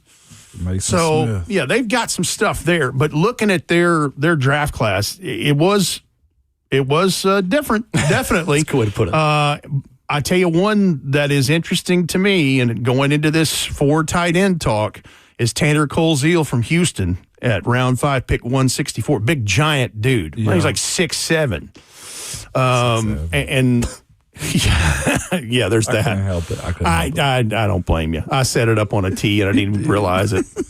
But so the biggest needs left for them is maybe still an edge again in rotation. Yeah. And then maybe bolstered strength in the running back core. Depends on what Bashal Tootin does coming out of the blocks in year 2. And Chris Rodriguez, and then obviously Jamari Taylor again. That's just something I think you should keep your eyes on as a UDFA. Also, they got Joey Aguilar as a UDFA. Joey football. Joey football out here. Best of luck. Good for him. Best of luck. Absolutely. That's a great place for him to be at, though. Again, that quarterback usually, he has an injury or two throughout the year. Trevor Lawrence does. And, given the opportunity, he can sling it. Joey, that is. The backups there, Nick Mullins and Carter Bradley. Nick Mullins? The other one. Anybody remember where Carter Bradley went to college? I know the name, but I'm drawing a blank this morning. No. It's very obscure. South Alabama. Oh, he was a Senior Bowl guy. It's the only reason I remember that is because he stayed. They love having like a South Alabama guy or two stay around for the Senior Bowl since they're in that stadium. Right. Good stuff. Thank you, Rhett. Right? Yes, indeedy doody. Our first divisional recap and roundup as we head through the NFL offseason. We got to do our segment too, and maybe we'll include you on this too of same faces, new places, and just refresh everyone on where players are and coaches are, and that's kind of the point of all this. We start in the AFC South. It seems like free agency was light years ago. It does. Because after the draft, you're like, okay, now where is everybody again? Coming up from air after the draft. Yes. Yeah, for sure. Good stuff. Appreciate you. All right. We will wrap up the show with headlines we missed on the way out. Ramon Will, 104.5 The Zone.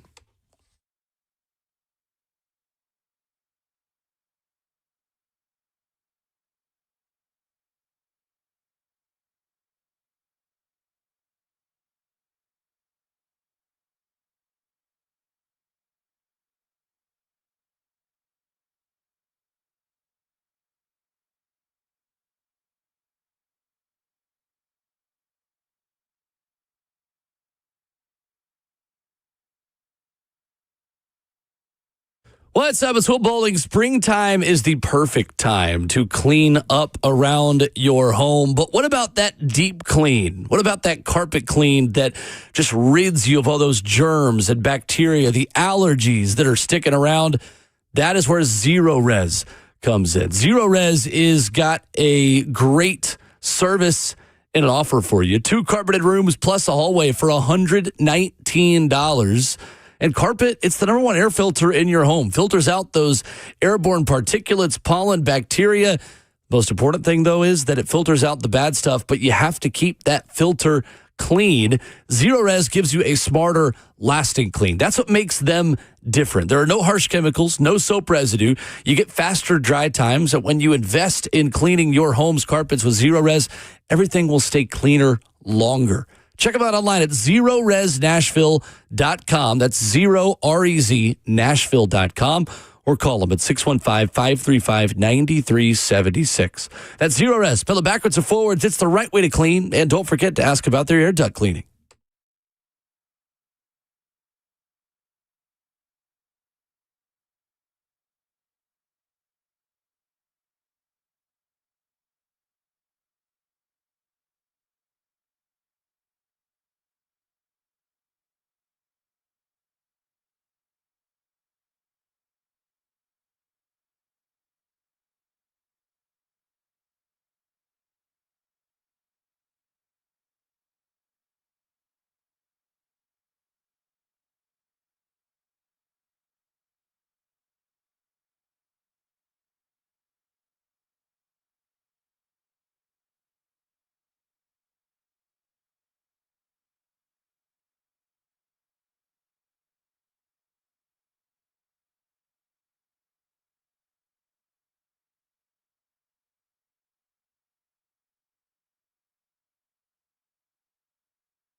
Ramon Will at 104.5 The Zone, wrapping up the show this morning. Ted Turner has passed away. Rest in peace, Ted Turner. CNN, Turner Broadcasting, television pioneer, former owner of the Atlanta Braves, former acting manager of the Atlanta Braves, at least he tried to be. Rest in peace, Ted Turner, Chattanooga, Tennessee, and Macaulay School graduate. Rest in peace, man. Legitimately gave us WCW wrestling as well. Oh, yeah, that too. I mean, that's where I'm going with it. I knew him from the WCW before I ever knew him for the Braves and everything, if that makes sense to you. I wasn't watching baseball like that then. Sure. But boy, Nitro was insane. He gave a product that really rivaled the WWF at that time, man. So RIP to that guy. Last night, the Toronto Maple Leafs won the rigged NHL draft lottery. They will pick number 1 overall in the 2026 NFL draft. That'd be fun. NHL draft. So congratulations to Gavin McKenna on becoming a Toronto Maple Leaf. Yeah, it's collusion. It's crazy. The Sharks won the second lottery for the number 2 pick, despite having a 5% chance. So some help for San Jose. The Nashville Predators will pick 10th, in part because they insisted on trying to compete late in the 2026 season, which you know how I feel about that. Yeah, no doubt about it. I saw a little bit of the NHL playoffs the other night. I think it was Carolina versus, was it Tampa that they were going on? They scored like 2 quick goals way before the game even started. That was Montreal, Tampa. And Montreal won Game 7 in Tampa with 9 shots on goal. Oh, my gosh. Crazy. Yeah. Well, crazy. Hockey's going on, so there's that. Good analysis. Hockey's going on, so there's that. Glad you're watching. There's been some decent top 10 picks like that, with number 10 overall. I feel like Tyson Yost. Okay. Who the Preds have on their roster. Mikko Rantanen. Really good pick for the Colorado Avalanche several years ago. No doubt. Do you know who they are? The players that you just named? Those are players, so there's that. We'll move on. My only there's the players and there's that. The hockey's the one sport I am trying. But you have one break sport. Like hockey for me is that one sport that I'm a break. I know it's baseball for some people. I know it's basketball for some. I think everybody has a rotation of football. But hockey's the one where I'm like, okay, how deep am I going in this? Even though I enjoy it, I mostly understand it now. I'm not making this case any good for myself. But legitimately, it's the one sport that I've had the hardest time getting into and understanding. Well, when the Preds hire their new general manager, they'll win you over as a fan. Listen, I'm open. I'm like Foster. Your recruitment is open. Foster Motel is open. Okay. You're not a motel. You're at least a 4-star hotel. Well, to hockey folks, I'm a motel. You know what I'm saying? Fair enough. I'm a motel to them. So the Foster Inn. Upgrade and update me, man. Vacancy. There you go. That's on the orange neon sign outside. Looks like the Preds are going to go for Tom Fitzgerald as the latest rumors. Are you reporting this? I'm just saying the latest rumors. I'm reporting the latest rumors. How would you feel about Tom Fitzgerald as the GM of the Preds, Justin? It's fine. He's the most outside hire without kind of going inside because he played for the Preds back in the early. What does that mean? He played for the Preds back in the early 2000s, but he has no history with the organization pretty much since then. Nashville's got a problem. He's been a general manager for the New Jersey Devils. Didn't do super hot. He took over for, I think it was back in 2019 as the interim. Took the full-time job, got fired this past season. Yeah. A fired GM who played here. Yeah. Sign us up. Yeah. Here we go. Why do we have to do that every time? You are a Nashville Predator. Why do we have to do that? That's such a hard sell to the fan base. It sure is. That is such a hard sell to the fan base. Preds, you finally have the opportunity to do something different. Do something different. I know he's not been in your front office. That's going to be the spin zone. The first ever captain in Nashville Predators history. I can already see the montages. Is that what it is? Come on, y'all. The last time the Predators hired somebody that was fired from the New Jersey Devils organization was John Hines. John Hines, who won a playoff series. Yep. Now they're down 2-0. Better than we're at now. That is true. Tough. Yeah, man, I don't know. It's just same old until proven otherwise. The ghost of 2017, man. I don't know. I mean, he wasn't here for any of that. I know. I'm just saying in general, like, you got to find a way to get over that one and create a new era. I'm reading at Predlines.com, Jordan Manning. His career is defined by veteran loyalty and failure to properly develop prospects. Yay. Perfect fit for the Nashville Predators. Back at it tomorrow morning, 6 a.m. We'll have Robert Ayers with us. I'm told Robert Ayers ready on video with a very nice new setup. He loves Anthony Hill Jr. He'll tell us why coming up tomorrow morning, bright and early, 6 o'clock. But remember at all times when it's raining, leave your house earlier so you're not late for work like I was. But your Twitter fingers and your mic is always hot.